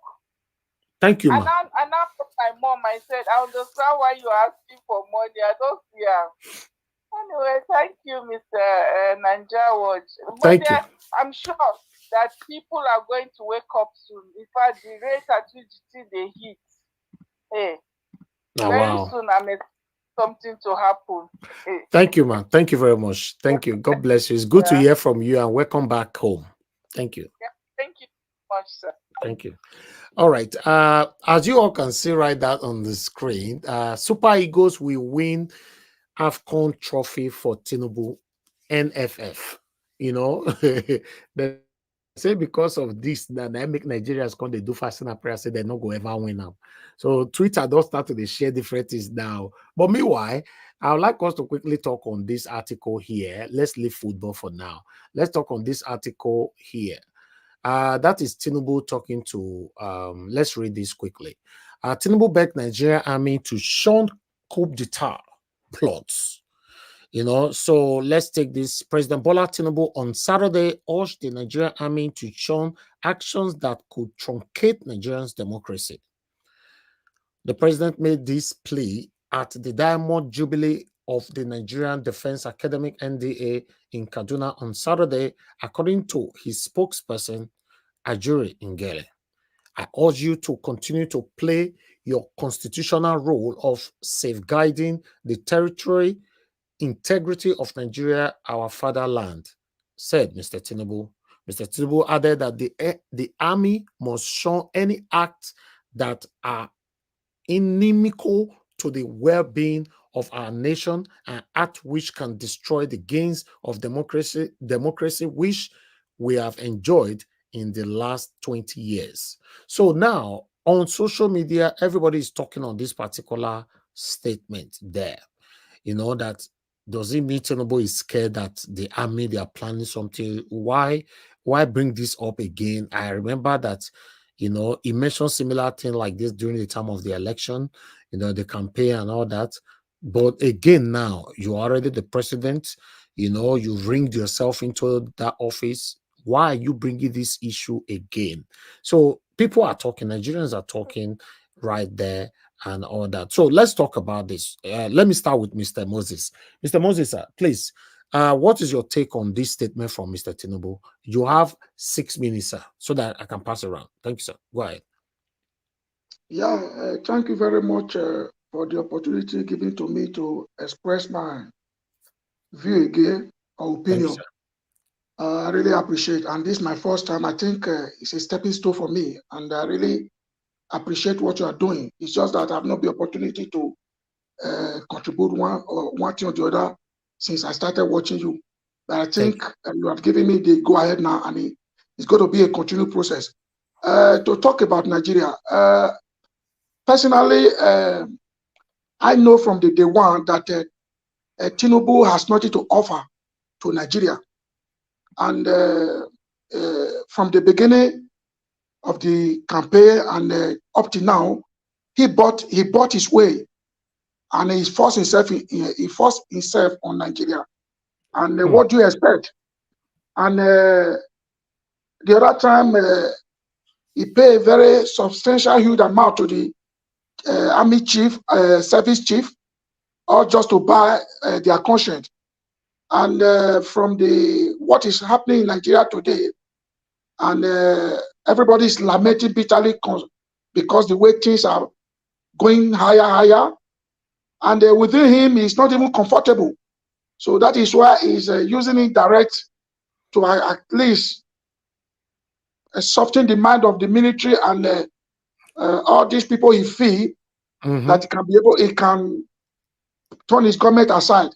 But that notwithstanding, that will not stop the military if actually they want to do something against what he's preaching against. That is number one. Number two, I am not supporting Nigerian because the way things are really going now in Nigeria is beyond human comprehension. And I want to also say one thing: since I was born up to date, I've never seen we Nigerians speaking well of the government. And the basic fact is that the problem of Nigeria, it is mainly lie on we Nigerians. If you ask me why, the problem of Nigeria does not really lies on the government. It lies on we, the common man in Nigeria, because we are too cautious of corruption. We are too cautious of money. Can you imagine somebody will take just 5,000 naira to sell his birthright, just 5,000, 2,000 naira to suffer for the rest of 4 years, and bag of rice. And bag of rice. And my dear brother, if you look at it critically, the government just have little blame because we, the common men in Nigeria, we are the architect of our problem. If you ask me why, I will be able to explain that. How can you just take 5,000 naira just to suffer for the rest of 4 years? To suffer for the rest of 4 years. That is number one. Number two, the reason why this government are not mindful of us is because they know that we are conscious of money. They know with money they can easily have their way or have whatever they want. Imagine this government they don't believe on due process. They don't believe in election. That is why they misbehave. They do anyhow. Not to talk of other countries like the Western world. Every single thing they do, they have to be very conscious because it might affect them. But come to Nigeria, they do anyhow because they really know that election or voting doesn't really have it doesn't have anything to do with them. That is why they misbehave them, because they know at the end of the day, with their money, they can have their way. So to round it up, we as the commoner, we the Nigerians, we should begin to think this time around that we should begin to crave for how would I put it? We should begin to crave for sincerity. We should begin to crave for accountability. We should begin to crave for sincerity and worthiness. We should not be too conscious of money. Like I know, I just wanted to make reference to the previous discussion we made. People were saying that it's because of this government that affect those boys, that affect the footballer. We are speaking from, I listened carefully, all the people that contributed, they are speaking from the perspective of the commoners. These guys that are really playing this ball, whether Nigeria is suffering or they are not suffering, they don't have much to lose. Even they are the one that's going to benefit it. Okay, like I cast my memory back to when Nigeria won those cups. They built houses for them. They gave them cars. They gave them all manners of luxuries. The common man in the street that kill themselves and suffer for it has nothing to benefit. The rich keep on getting rich, while the poor keep on getting poor. That is the situation of Nigeria. In order to crown it off, we the commoner, we should begin to think inward that whatever we are doing, we should not be too conscious of money, because you cannot eat your cake and have it. You cannot take 5,000 naira. At the end of the day, you expect a better government. You cannot take a cup of salt.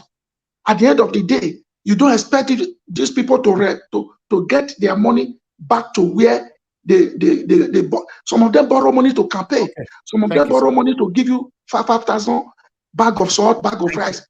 At the end of the day, at the end of the day, you cannot expect them to get those money back and pay to their creditor. Thank you very much. Wow, that was a wonderful submission from you, and I wish they learn from that, to be honest, because a lot of them have sold their future just for today. You know, it's very, very unfortunate, and the next 8 years you will suffer, and that's what they're passing through right now. Let me hear from the next person. Okay, Gideon Simon, you say you're based in Port Harcourt. Please turn on your camera. Let me see your face before I let you in. It's your first time on this panel.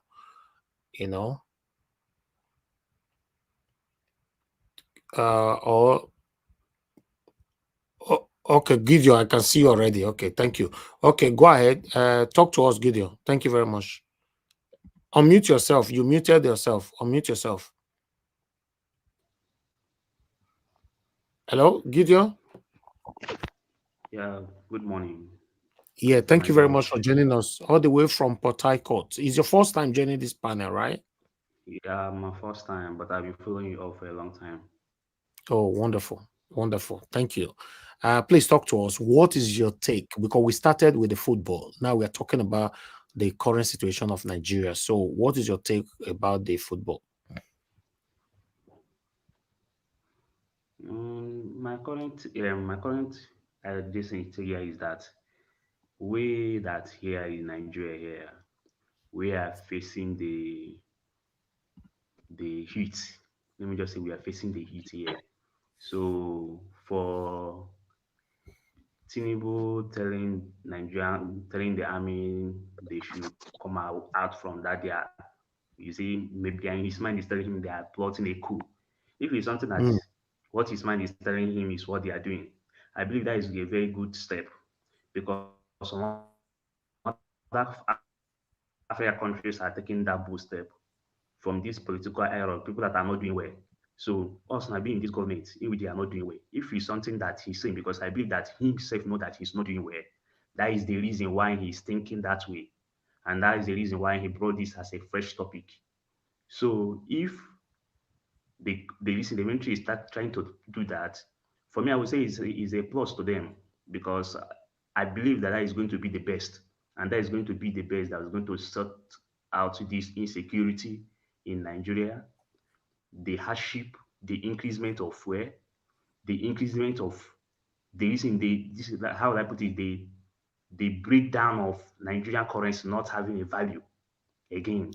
Look at ordinary CFA is bigger than Nigerian currency. Look at ordinary CFA is bigger than Nigerian currency. It's a very big shame. So if something like this is about to take place in the country, because I believe that when a criminal sees his fellow criminal, he will not be at rest. So him having this kind of body language, something like this is about to happen, or something like this is going to. If it's going to happen, I'm going to be happy. Looking at the performance of Super Eagles, I've been watching about what other commentators, other people are saying, my fellow panelists that is here. I've been watching, I've been seeing what they're saying. See, the problem of this country is bad government. That is one of the most important thing. And this bad government really affected the Super Eagle. It really affected them so badly. Because are you bringing a cup for insecure country, a country that nobody knows the value of you? Are you bringing it for their own selfish interest, for their own plus, for their own pocket? Or are you bringing it for the betterment of the country? Look at the rate of fuel. Let us just look at that one aside. Look at the rate of rice. Very, very high. But Look at now. Mr. Gideon, how do you guys now survive over there now? You are calling from from Port Harcourt. How do you guys survive now? Bro, now God they help us. We just talk and now just put it that way. Now God they help us. By the grace of God, we are surviving. We are living. Because currently now, what is happening currently now is that nobody have the money to use to buy land or this. It's people that have already acquired that. It's people that are doing that. What we are doing right now is that is from hand to mouth. That is what we are doing right now. We that is surviving, we pray for daily bread. That is what is the point. When we go out in a day, we pray for daily bread, having the money that we use and eat for that day. Or also have money that we use and manage to pay house rent. So we are managing, and God is helping us. We are coping everything. Everything is very high, very hard. We that is at home now is people that are going to tell people what is happening here in our country, here in Nigeria, than people that are in diaspora. We are passing through a lot here. So you guys are just going to continue to pray and wait for Nigeria to get better, right? Bro, Nigeria not before prayer. Prayer can never solve this country. I believe action is the best thing that's happened to this country. So if the military say that they want to do anything concerning coup, they are free to do that. I'm in support of them. I'm telling you because I'm tired, bro.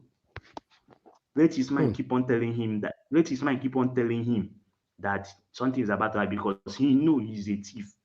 Nobody puts him in that position. He puts himself there by telling himself that he's Olomoko. This is his time to rule. He's the one that put Buhari there. So what are we expecting? We'll keep on expecting the bad from the worst. Look at now how much a dollar is.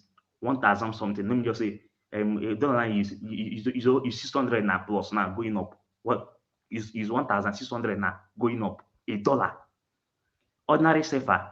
Me and someone spoke yesterday. 28,000 naira. Converted in safer is 12,000 safer. Can give you 28,000 naira in Nigerian currency. Imagine safer, bigger than naira. So everything about the economic of this country, everything is gone. We are doomed. We are finished. God is the only one that is helping us, that is making us to survive. Nothing is moving. Thank you, Mr. Gideon. It's good to have you on the panel with us today, and your submission is very pathetic. even though we already know what you all are facing over there, but I have to mute you for now because of that noise coming up. But for let's move on to the next person. That is a direct that is information coming from someone in Nigeria right there. You know, as you all can hear that. Let me talk to Love God is my strength. Thank you for calling back again, madam. Stay long. I remember Bego, no verse, when I no verse for me. I know say everybody say prayer don't tire them. I know. As that boy from Port Harcourt, as he finished speaking, my mind went to 2020 when a woman from Texas that has never heard about Nigeria, the woman said, election is coming 2023. I don't know Nigeria before. This is the message I had. God has chosen somebody for you people. He said if you do mistake and you miss that person, the suffer that will happen in that country, it will take years. That Nigeria will never forget. This suffer it will go to another level. As this man just finished talking, that thing came back and I say, oh, I remember that woman's word. That's what is happening now. When we are supposed to choose the right person, some of them will not all, because a lot of people, they vote rightly. But some people, they did not. That is what is going on now. And the only way for Nigeria to get out of this, they should not wait for army. They should stand up and do it themselves. Nobody will do it for them. This our vice principal said it. We says you people are waiting for army. You wait forever. It's your country. It's not the army own country. They are part of your country. Don't wait for them. Stand up. Maybe by the time you stand up and they see the way you are fighting, they will come out and support you people. Thank you. Thank you. Thank you very much. Thank you. Thank you, Mr. Innocent. Thanks for calling in, sir. You have only 2 minutes. Talk to us. Good evening to you. Yes, Mr. Elvis. Hold on. Let me turn my, please. Just hold on, please. Give me time. Hold on. Let me turn my. Yes, I'm calling regarding that guy that called from Port Harcourt. Yeah. Okay. Now, for me too, I am in support of the military because right now there was a time I said it that it's only the military that can salvage Nigeria. Some people were saying, "Oh, democracy. We don't want to truncate democracy." Look at what is going on. There are videos of some guys, coming from the east. From Lagos. Their GOU vehicle was ambushed, and they killed the driver. Took all the people there and left a small girl. I saw the military people that came there. If Nigeria is a place that could have, survived, those military people that came there almost at the moment that thing happened should have moved from there to start looking for these people. But after that, the people drove away. Nigeria should call. They should call the military to save them. Because saying that people will demonstrate and do that, and police will not come out, they should begin from now. Call on the military, that the military, you are the people that are holding us down. They should begin to call them. If they keep calling them and they did not answer eventually, then they should put them together that this military and these people are the cause of where Nigeria is. I want Nigerians to start calling. If it is a place, Nigerian populace should start calling for military. Please, the military, save us, save us, save us. Let us see if they will now come in and save them. Okay. That's what I want to say. Thank you, sir. Thank you very much. Thank you. Yes, sir. Okay. Let me quickly call on the next person because I need to get to everybody. Amashola, please give us your final submission. 5 minutes. Yeah, my final submission. Sorry, I'm just finishing a bowl of stash and bangasu after losing a match. Life continues. The truth is that the last caller said the military. I have been shouting Nigerians come out. Now I think I will change my topic to Nigerian army save us. Because since the Nigerians are so scared of coming out, the Nigerian army, you swore to our constitution to defend the constitution. So it is time for we to call on you to come and take the bandits in government away. I didn't call it school. We have bandits in government. We need them to go away before they buy everybody. We are protecting Nigerians. Nigerians are suffering. They don't need to use weapon to kill Nigerians. Food that people are not eating is spying people. Tension in Nigeria is spying people. Hypertension is spying people. Nigerian government, Nigerian army, it is time to rise up to our occasion now. We need help from you. SOS. Help from you. Thank you. Wow. Be like say this one star, so this hashtag so it go be as a ghetto. Because instead of telling people come out. Now true, if you are listening to me from Nigeria, if you are hungry, instead of you to be calling people in abroad, send me money to buy a bag of rice, I'm hungry, tell military to give you food. That's all. Simple as ABCD. You know, meanwhile, let me move on. Mr. Ike, please give us your final submission. 5 minutes, sir. Yeah, Mr. Elvis and every other person that have joined us this morning. It's gone to morning in Nigeria. People in the US are preparing for Super Bowl final. Unfortunately, that was the Super Bowl that made Herbert lose his life. You know, you see, we are not unpatriotic. Sincerely, we are not. We are not. But I usually don't like a situation where in our local parlance they say monkey they walk, baboon they chop. Sincerely speaking, you will never, if you have any way of seeing the future, you would have seen the kind of headlines that have come out tomorrow. You would have seen, that is if this cup, if Nigeria had won this cup, nobody will remember the players. What they will remember is the government. They will say, oh, we don't need his, we don't need his body. What we needed was his brain. Wherever he was, he articulated, he sent the right people to go and do all that they need to do. That is good luck for Nigeria Cup that Nigeria has not won since 2013. He comes in and in 8 months he has won it. That's why it was looking like we are unpatriotic. We are not. We love football. Sincerely speaking, I go to England to go and watch match and come back. We love the game. And we love when Nigeria, I spent the whole month in South Africa for the World Cup.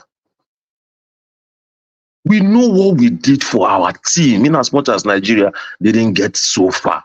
But we know what we did. We went to all the centers to follow Nigeria. We've always been addicted to Nigerian football. But we don't want a situation where some other people would have worked, did their practice. You saw how these players, some of them left their teams. The English Premiership is still on. They left their team. They played. We are prone to injuries and all of that. But it would have been political. By tomorrow, you see the cup designed with APC logo by the side. I'm telling you. And that would be a way where another person would have taken glory of the hard work of another person. So let's face reality. I'm not putting any spiritual, whatever it is. I only looked at the psychological side of it. And that's why sometimes when you lose somebody, they say, please, don't tell him directly. He is driving. He is driving so that he doesn't lose control. Body, a human being is body and soul. You can be demotivated in 1 minute. I'm telling you. They reported about the GU that was attacked, the driver killed, and all the passengers taken and left. Do you know whether one of their relatives is playing this football? Do you think the person will be motivated to continue? So those are the things I was talking about. That there might be just dressing room information. You might get into the dressing room after 45 minutes and you hear one information and your motivation to continue will just die. So I don't blame them. Whoever that was scouting for players, saw Nigerian players, saw their excellence, they will get better teams. That they didn't win the cup does not take away their professionalism. They will get better teams. Our goalkeeper will get the better team. You understand? So, but it will hurt me so much if another person has come to take the glory.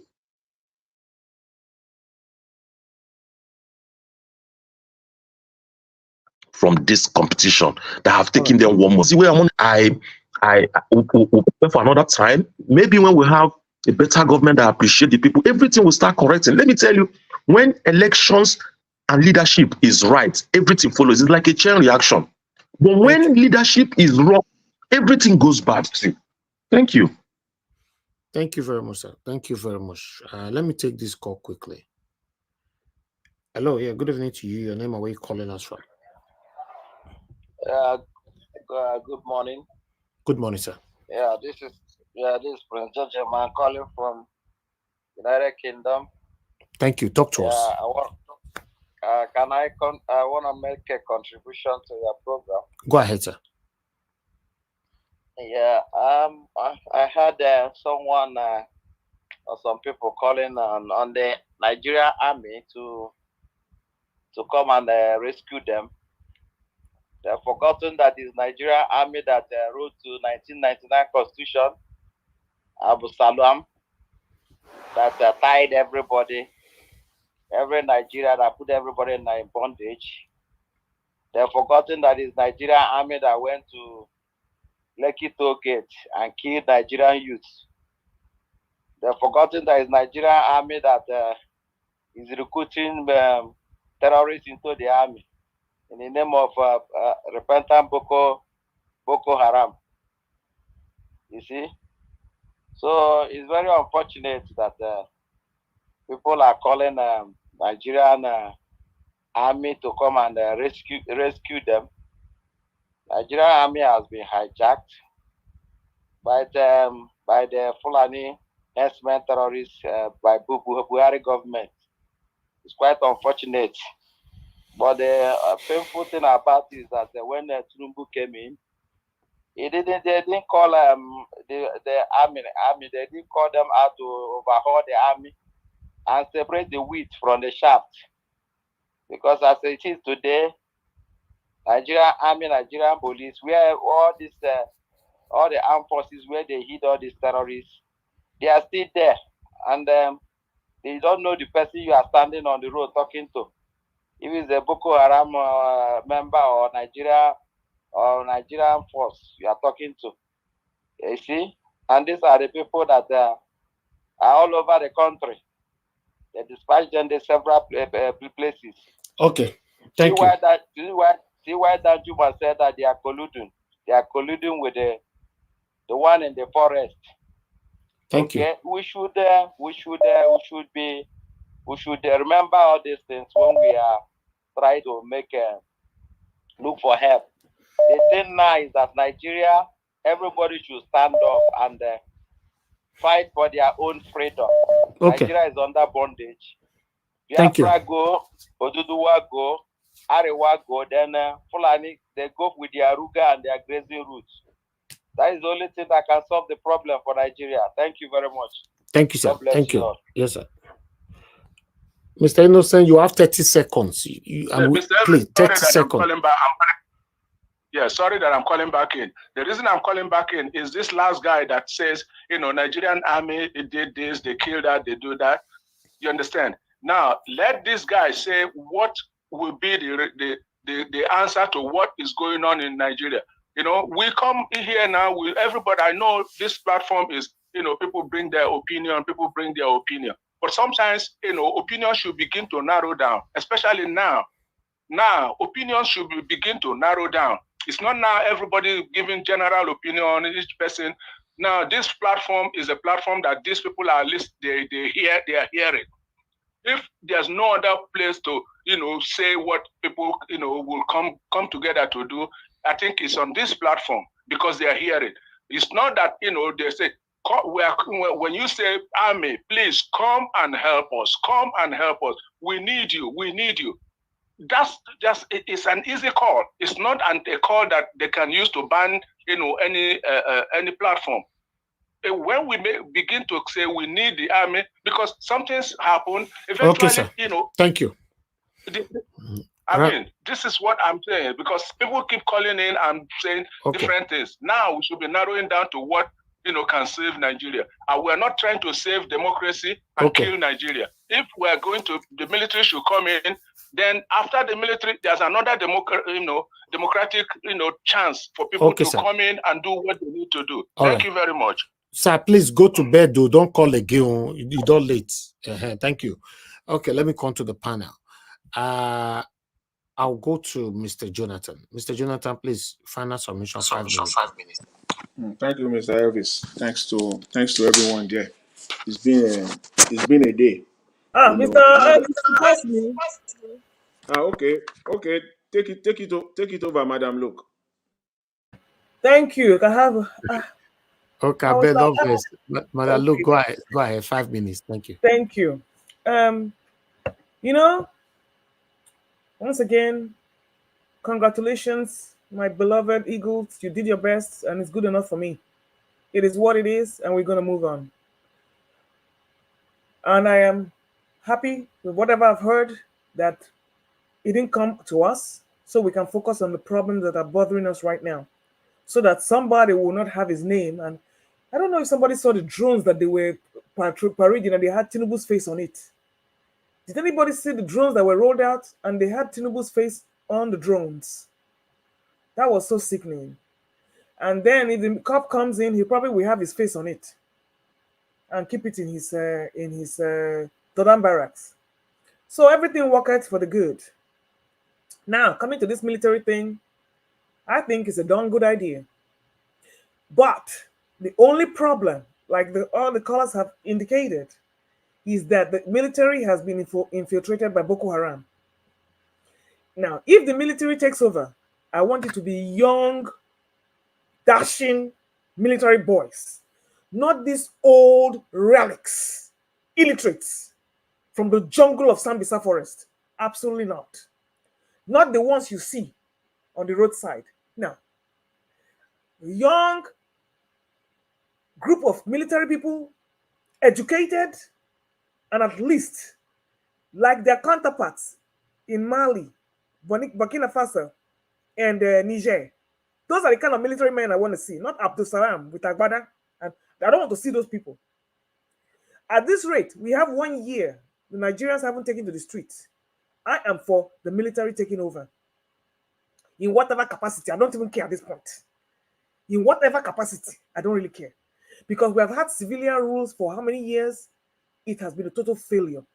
With the fact that we have 2 ex-military personnel as civilian presidents, it shows that there's no hope for civilian rule, because we have had it in all kinds of combinations and they have all failed. So why do we have this screen? Why do we have this caption on the screen? Tinubu begs Nigerian army to shun coup d'etat plot. So, it's on the red. He's beginning to catch on because he knows he's feeling the pulse of the nation and he's getting the intel. And he knows if there's a breakaway, he will not be able to control that military. Do you know why he did not leave the country? He probably afraid by the time he come back, they would have locked him out. Watch from now on. Before he will leave this country again, he will think twice.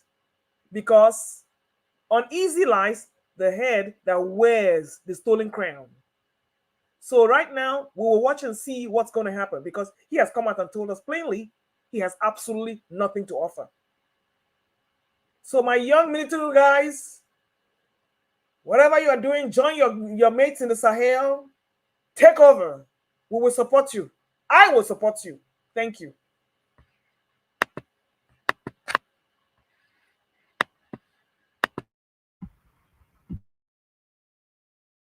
Oh, okay, anymore. Oh no. No, we can hear you. Can you hear me? Yeah, we can hear you. Oh, okay. I think Mr. Elvis has been attacked. Mr. Jonathan, are you there? I guess I said military.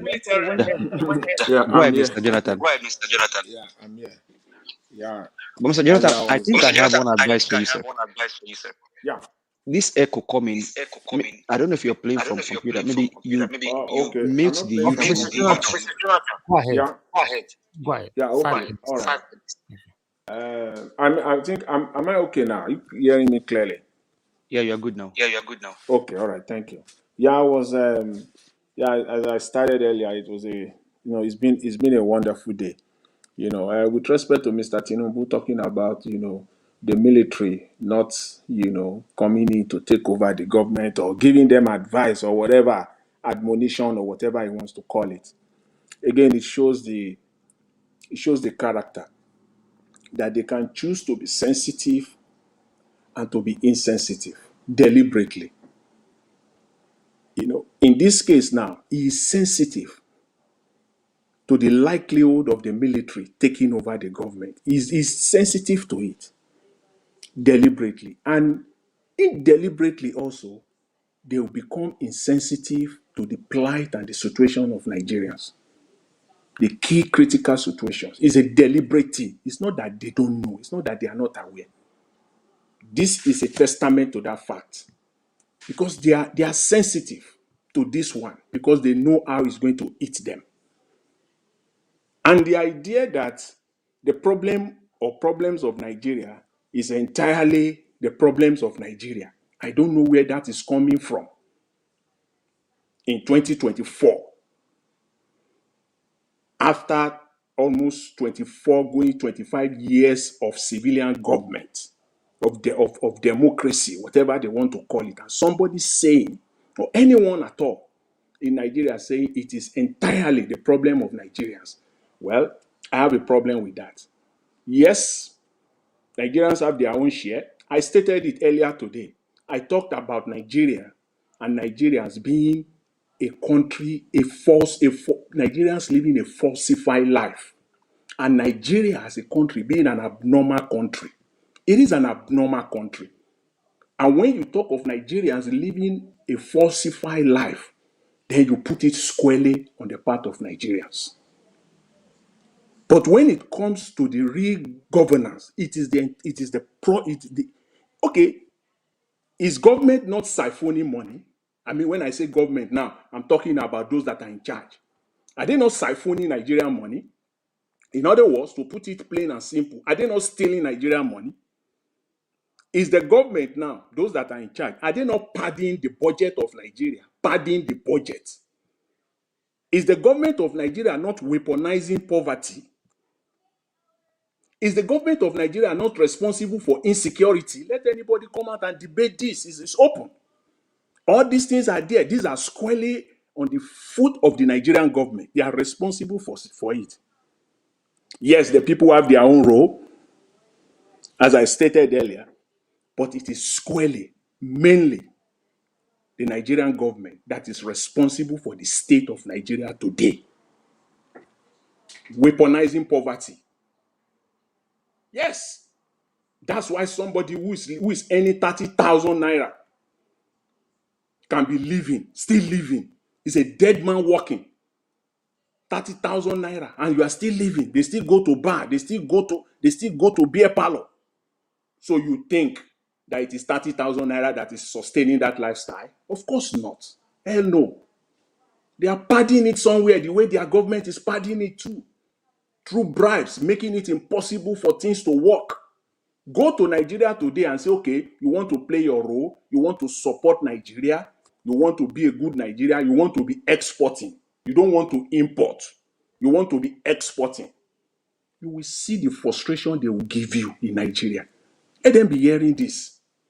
Is it easy? How it is? In fact, I don't know how to call it. I just don't know how to call it. Where do you want to start from? Try. Just try. Say you want to export out of Nigeria if you will not be frustrated. What should be the easiest thing to do when they know quite well that is the bloodline? They can do all they like. That is the bloodline. That is one of the primary things that will restore Nigeria. When they are talking of from consumption to production. So when they produce, they are going to export it. That's the idea. We will feed ourselves, satisfy ourselves, and we will export. That is how we will bring in the desired foreign the foreign exchange reserve that we're talking about. But they can't go there now and try that you want to export 20-foot container out of Nigeria.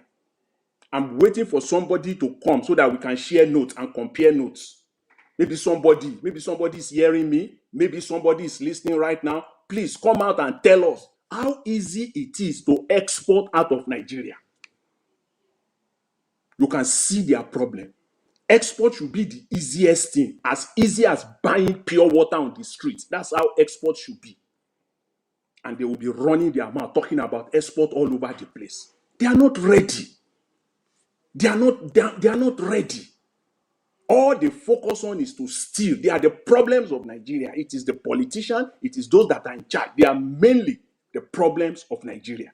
They are the one padding the budget. They are the ones stealing. They are the one weaponizing poverty. They are the ones that are in charge of. They are the ones that are causing insecurity in Nigeria today.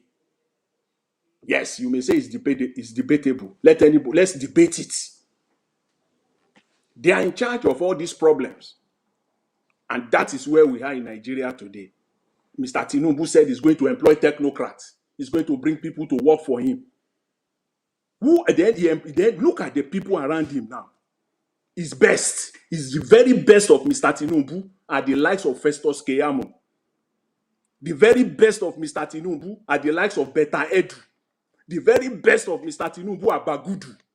The very best of Mr. Tinubu is Adebayo Adelabu, who was the former deputy governor of Central Bank. What did he do then?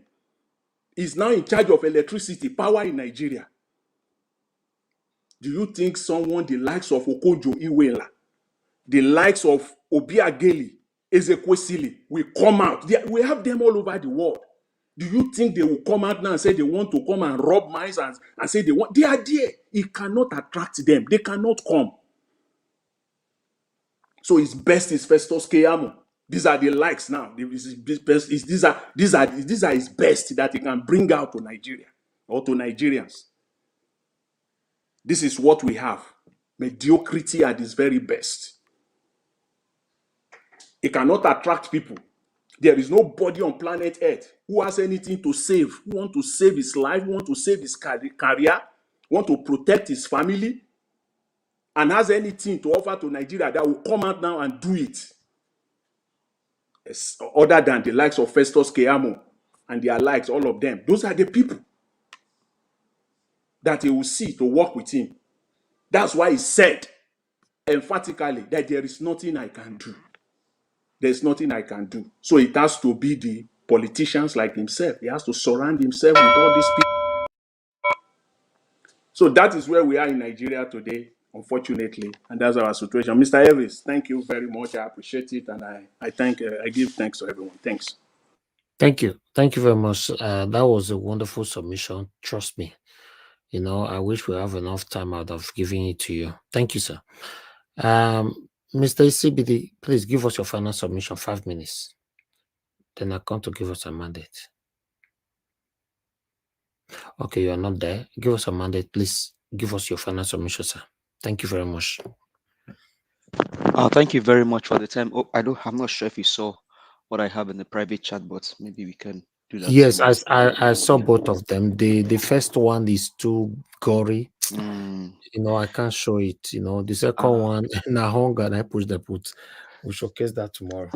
Yeah, the first one, I mean, maybe if other panelists saw it, is a little girl singing and begging the man in quotes in power to allow Nigerians and Nigerian children to breathe. I think one of the first submission that somebody said earlier was that the people actually sold their birthright. They got bag of rice, salt during campaign and all of that. Now, maybe I should cast our mind back to the last election, this most recent election. Mr. Peter Greg Lobi came out and told Nigerians that we need to give shishi. Nigerians everywhere, including the poor Nigerians, with all due respect, went as far as giving their personal belongings to support the mission and the vision of Mr. Gregory Peter Obi. I know of people that went into villages in the north where people ordinarily will not go and campaign for Labour Party, even including females, go into those villages, not minding what it would take. Some risk their life at gunpoint, different situations, just because one man came out and said, we need to give shishi. I saw videos where nurses, doctors gave voluntary health service to Nigerians because one man said we need to give shishi. Nigerians now did everything possible to ensure that this time around, no shishi truly, and we must get the nation right. But what did the government do? PVCs were found in the bush. PVCs were found in in Shalanga. Maybe I'll use Yoruba language in Sokaways and different places, just because of what? To frustrate the effort of the people. At that point, will you still blame Nigerians? Maybe yes, maybe no. Maybe I'm not saying the right thing, but you can think within you if Nigerians are to be blamed. We saw on this platform when Nigerian youth even say we die here, we buy here until we get our PVCs, we are not going anywhere. But their efforts was frustrated by who? The wicked politicians, the looters,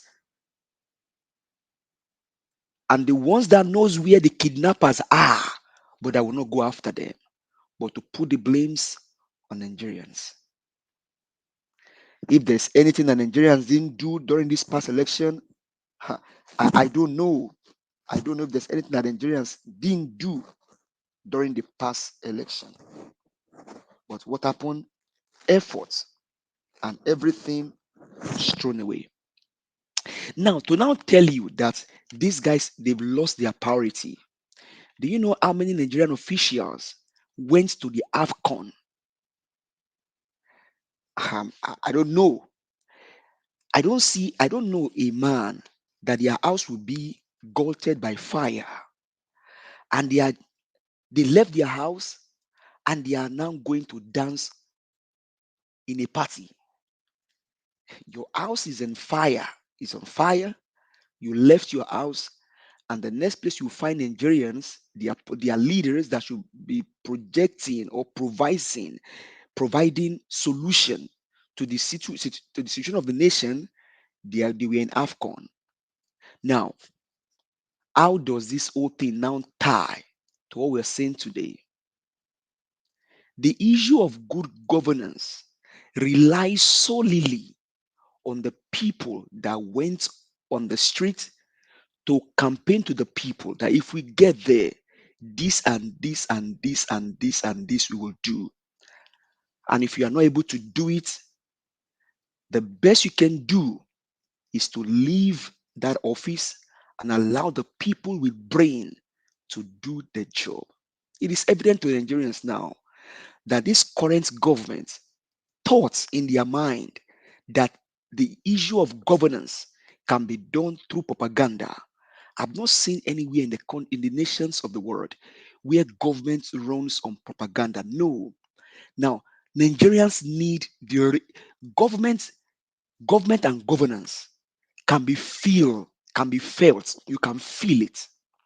Why are Nigerians crying today? Is because they are not feeling the impact of government in power, even though they have one. The issue of fiscal policy is not there. Now talk about monetary policy. And we said here, Mr. Jonathan always tell us provide solution. Mr. Jonathan, one of the solutions that they can easily do today is to revitalize the monetary policy. And how can they do that? Don't just tell us on social media that you're going to export. Let it be real. Let it be real. Now, as it stands right now, what is Nigeria producing? As those containers come from China and every part of the world, what are we giving back to the world to balance our economy and then get our naira to stabilize? Nothing. I will just see the mic here just to call it a quit tonight. But we keep coming here every day, but I don't think it's going to get better any soon. Why? Because the people that sit in power does not understand what it means to provide good governance. You cannot rig yourself into power and rig good governance. It's not going to happen. Thank you, sir. It's impossible. It's impossible. That's why we're facing. That's why he's telling us that he cannot do it. So he understands our pains, but unfortunately, he can't do anything about it. Thank you very much, my brother, for your submission. Thanks for all you do. The last person on the panel is Ezeshigbo. Thanks very much, sir, for joining us this evening. I'd like you to talk to us. 5 minutes, sir. Yeah, thank you, sir, Mr. Niger Watch. God bless you, and God bless all the panelists and listeners and those who are at the comment section. I've been listening for a while, and it's a pity we are in a quagmire, in a situation where we are in Nigeria. It's affecting everybody, whether you are in Nigeria or out of Nigeria. It's affecting us. Now, talking about the cup that Nigeria lost, I really thank the players. They did wonders. They've tried their best. In football or in game, you lose today, you win tomorrow. Nothing is written on a stone. And to me, it's good for Nigeria to lose so that other African countries, because if you deal, I don't know any of us who has a friend outside Nigeria, from Kenya, South Africa, East or West Africa, you see that the kind of envious of Nigeria because of natural endowment, oil, uranium, and all kinds of things, and the population and the aggressiveness of Nigerian individual to make it in life. It's already an intimidation. So if they get the cup, that's a consolation. And moreover, I used to live in Ivory Coast. I love the country. I love the city of Abidjan and the plateau. It's a very good country, and was too. Somebody talked about CFA. In those days, 1989, we were buying CFA for 35 naira for 1,000 CFA. I don't know what it is today.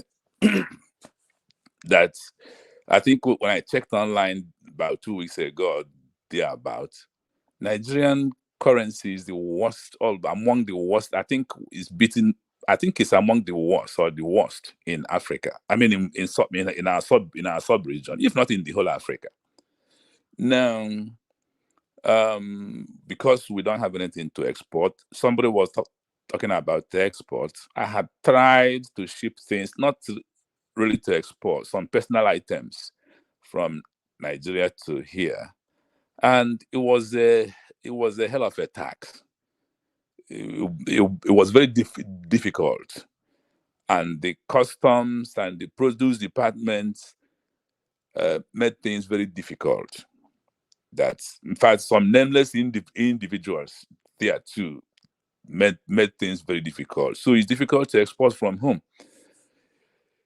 Then I've heard about the military support and everything. Yes, in other countries, better countries than Nigeria, when situation comes to this way that we are in Nigeria, the military comes to help because they are not trained in governance. They can direct things the way it should go, but in governance, because government is very dynamic. The military training is not dynamic. It's rigid. It's regimental, and we've seen a lot of them at home. But in Nigerian case, military is a mix. It's like a mixed bag. It's like baggage of mixed commodity. We all know about the repentant terrorists. That's the only time I'm hearing it, and it's only in Nigeria.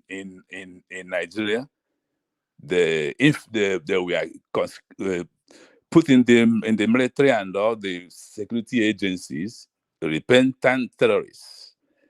So many people have spoken about them taking over. I believe that. Now, if you talk about Nigerian coups, the history of Nigerian coups, as long as I'm concerned, we have had only 2 coups with the interest of the nation. The rest of the ones that came in between and after were mercantile coups to hijack the government and siphon the money. Okay? The 2 coups that had happened in Nigeria, you all know, we know them. The Nzogu coup, you see the interview of the actors, what their intentions were. Then the Oka coup, you see the interview of some of the actors that left Nigeria. Then you see that they meant good for the country. Now, in between that and after that, they were all coup to enrich themselves and their cronies, and we saw them. They didn't have the interest of the nation in their heart. So when we say coup, who is coming is the problem. Is it to continue where we are, or to give us to right the wrong and give Nigeria a breathing space? But if you ask me, I keep saying it. Nigeria is planned to fail. It's like we are building on a wrong foundation, and we are trying to make the building to stand. It will not. It will not. There are so many things that needed to be changed in Nigeria to make it work. If not, if the army comes or goes, we'll still have the same problem. Now, why I'm not very much in support of the military, but I am if you find the one that is patriotic, is their history. They promise heaven when they come, and they deliver hell. We saw it in Abacha. We saw it in Buhari. We saw it in Babangida. Abdullah Salam, yes and no. If you check his activities within that few months he stayed, and check what left with him, you can say it's an ECOMOG military in Liberia. They liberated the country, but the country, they did a lot of damages inside there. So the only thing I would love Nigerians to do is to come out en masse and fight for their rights. Then, and also about the security issue, when you check it, you see that the people that are kidnapping are not, the government knows what is happening. But you see a lot of collusions, just like somebody said, we reminded us about the Danjuma thing, that what he said. He said there's a collusion, that the military are not neutral. He used to be chief of army staff, so he should know. He said that they're not neutral.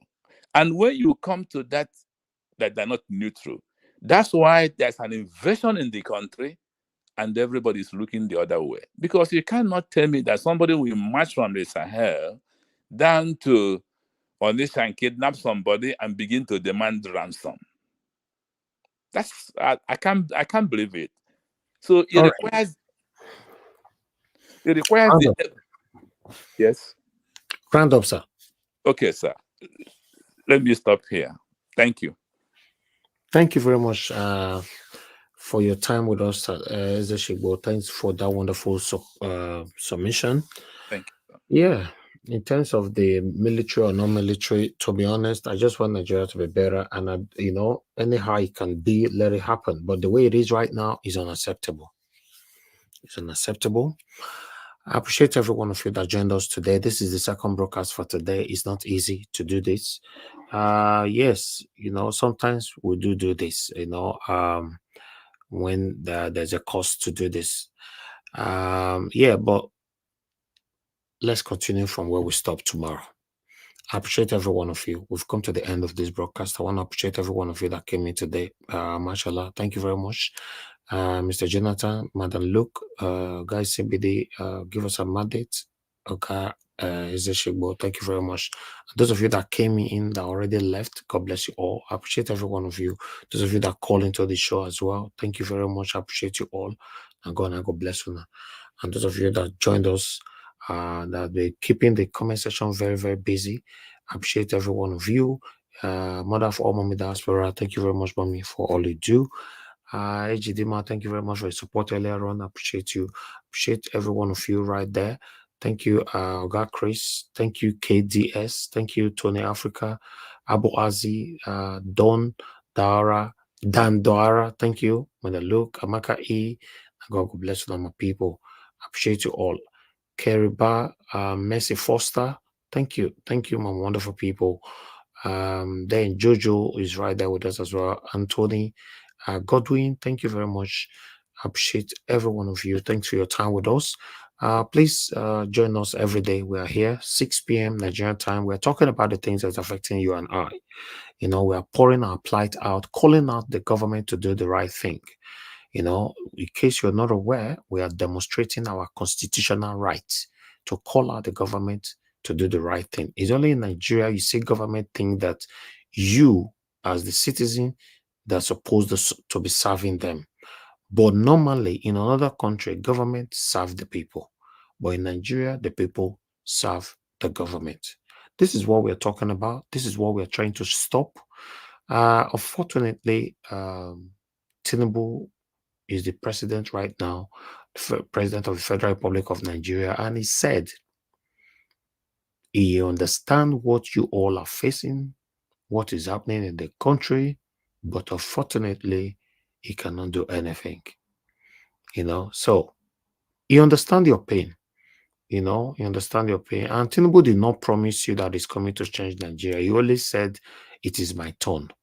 So some people still advocated for him that, yes, it's my brother, it's my brother, it's my brother. Well, look where we are today.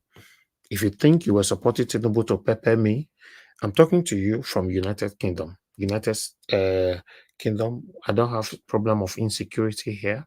I don't have problem of light here. I don't have any problem here, to be fair. To be realistic, I don't have any issue here in the UK. Everything is fine, and I'm grateful to God. We putting our voice there every blessed day is for those of you that live back home. We just want you to have a taste of the kind of good life that we all are having abroad, in Nigeria as well. And for those of us that live abroad, we all are fighting because we want to go back home as well. A lot of us have spent 30 years, 40 years, 50 years in abroad. And many of you listening to me, or that will play back this video later on, many of you have invested back home a long time ago, or maybe you've built your house, your mansion over there. But unfortunately, even though you visit Nigeria today, you cannot even sleep in your own house. I have a friend that is currently in Nigeria right now as I speak. He's in Benin. He's in Edo State right now. He's been there now for the past 3 weeks. But unfortunately, I always talk to him in the hotel. Say, how far now? I say in the hotel. And this guy have a mansion in Benin. How can somebody spend millions of naira building a mansion, a beautiful one for that? But whenever you visit home, you still go to the hotel. Are we going to continue like this? Are we going to continue to practice ethnicism that have divided us? Tribalism, nepotism, favoritism, in extension, religionism and traditionalism. These are all the problems that circled Nigeria, that caused the pains that you and I are facing today. Unfortunately, we still have diasporans, Nigerians in abroad, who still say till tomorrow that regardless of whatever that is going on in Nigeria, now their village person must still be in power or go rule.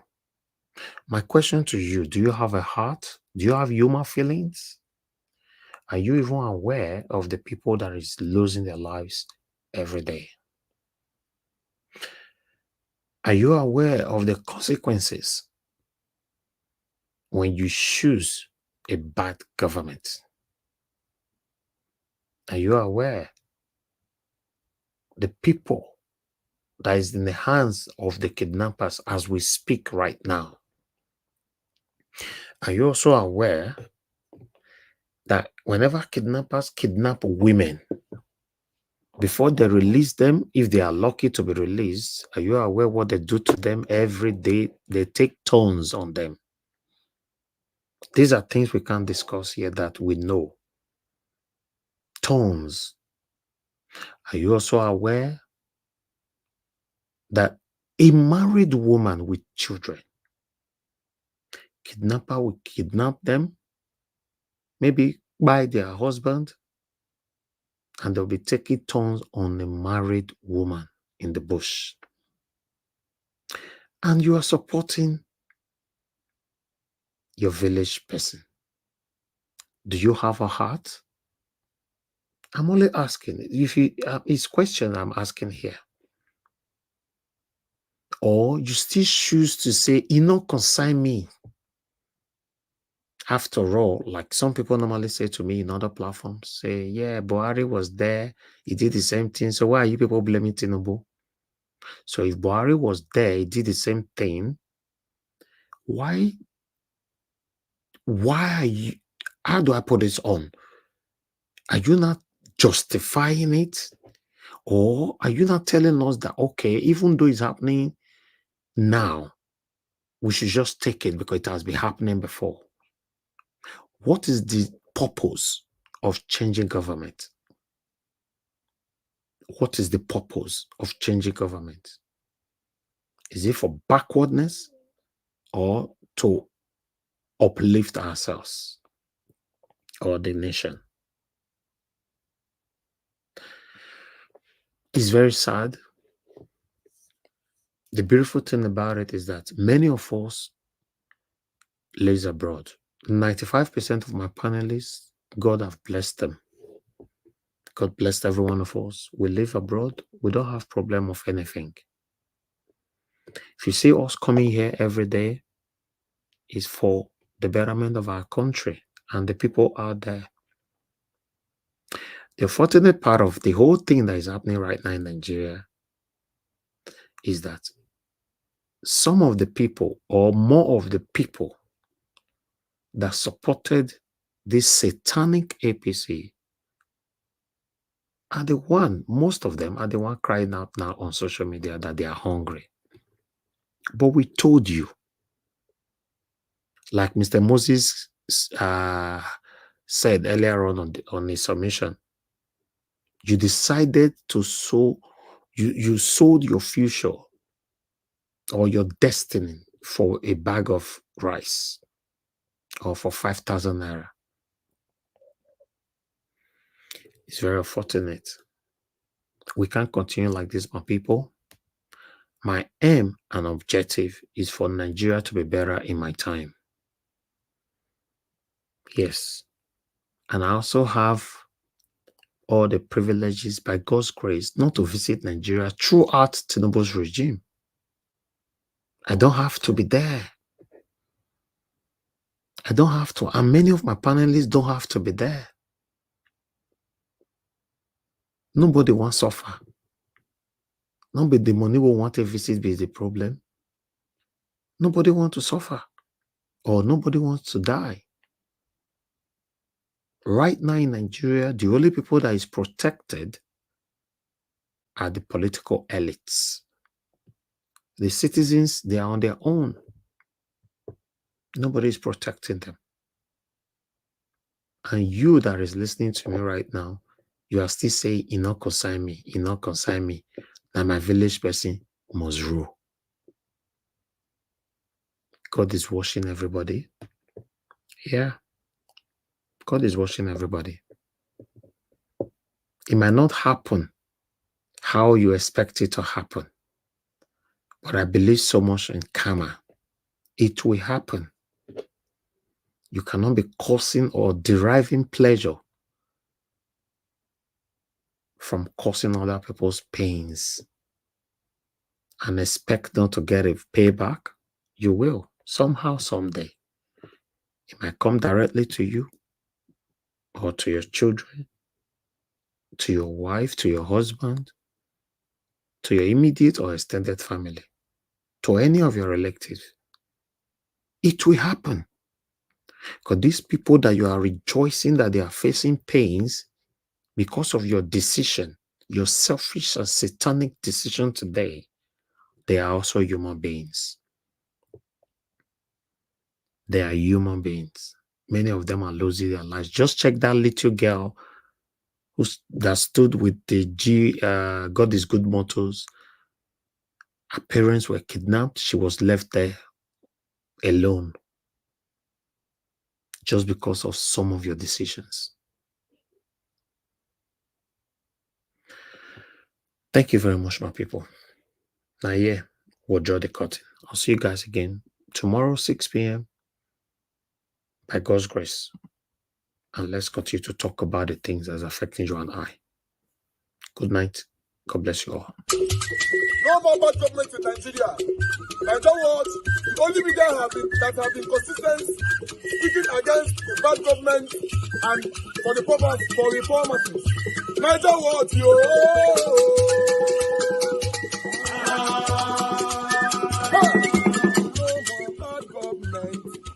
No more bad government. Niger what? No more bad government. Niger what? No more bad government. The only media that have been speaking. No more bad government. The voice of the voiceless. No more bad government.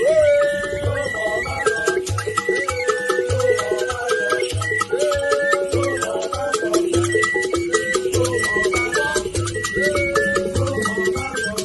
Niger what? No more bad government. For the poor. No more bad government. Niger what? No more bad government. Niger what media. No more bad government. No more bad government. No more bad government. In Nigeria. No more bad government. No more bad government. No more bad government. The only media. No more bad government. The number one media in Nigeria. No more bad government. That have been speaking against government. No more bad government. Niger what? No more bad government.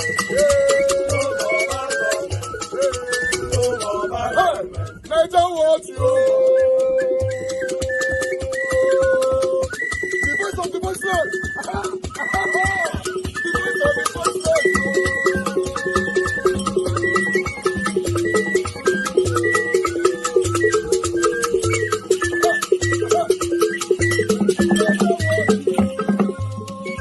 Voice for the voiceless. Voice for the voiceless. Niger watch media. Voice for the voiceless. Niger watch media. Voice for the voiceless. The only media that have been speaking against bad government. Being consistency since 1944. Voice for the voiceless. Voice for the voiceless. Umuwame. Voice for the voiceless. Umuwame. Voice for the voiceless. Voice for the voiceless. Voice for the voiceless. Voice for the voiceless. Voice for the voiceless. Voice for the voiceless. Niger watch you. We have been seeing all you guys have been doing, and we recommend to everyone in Nigeria, saying that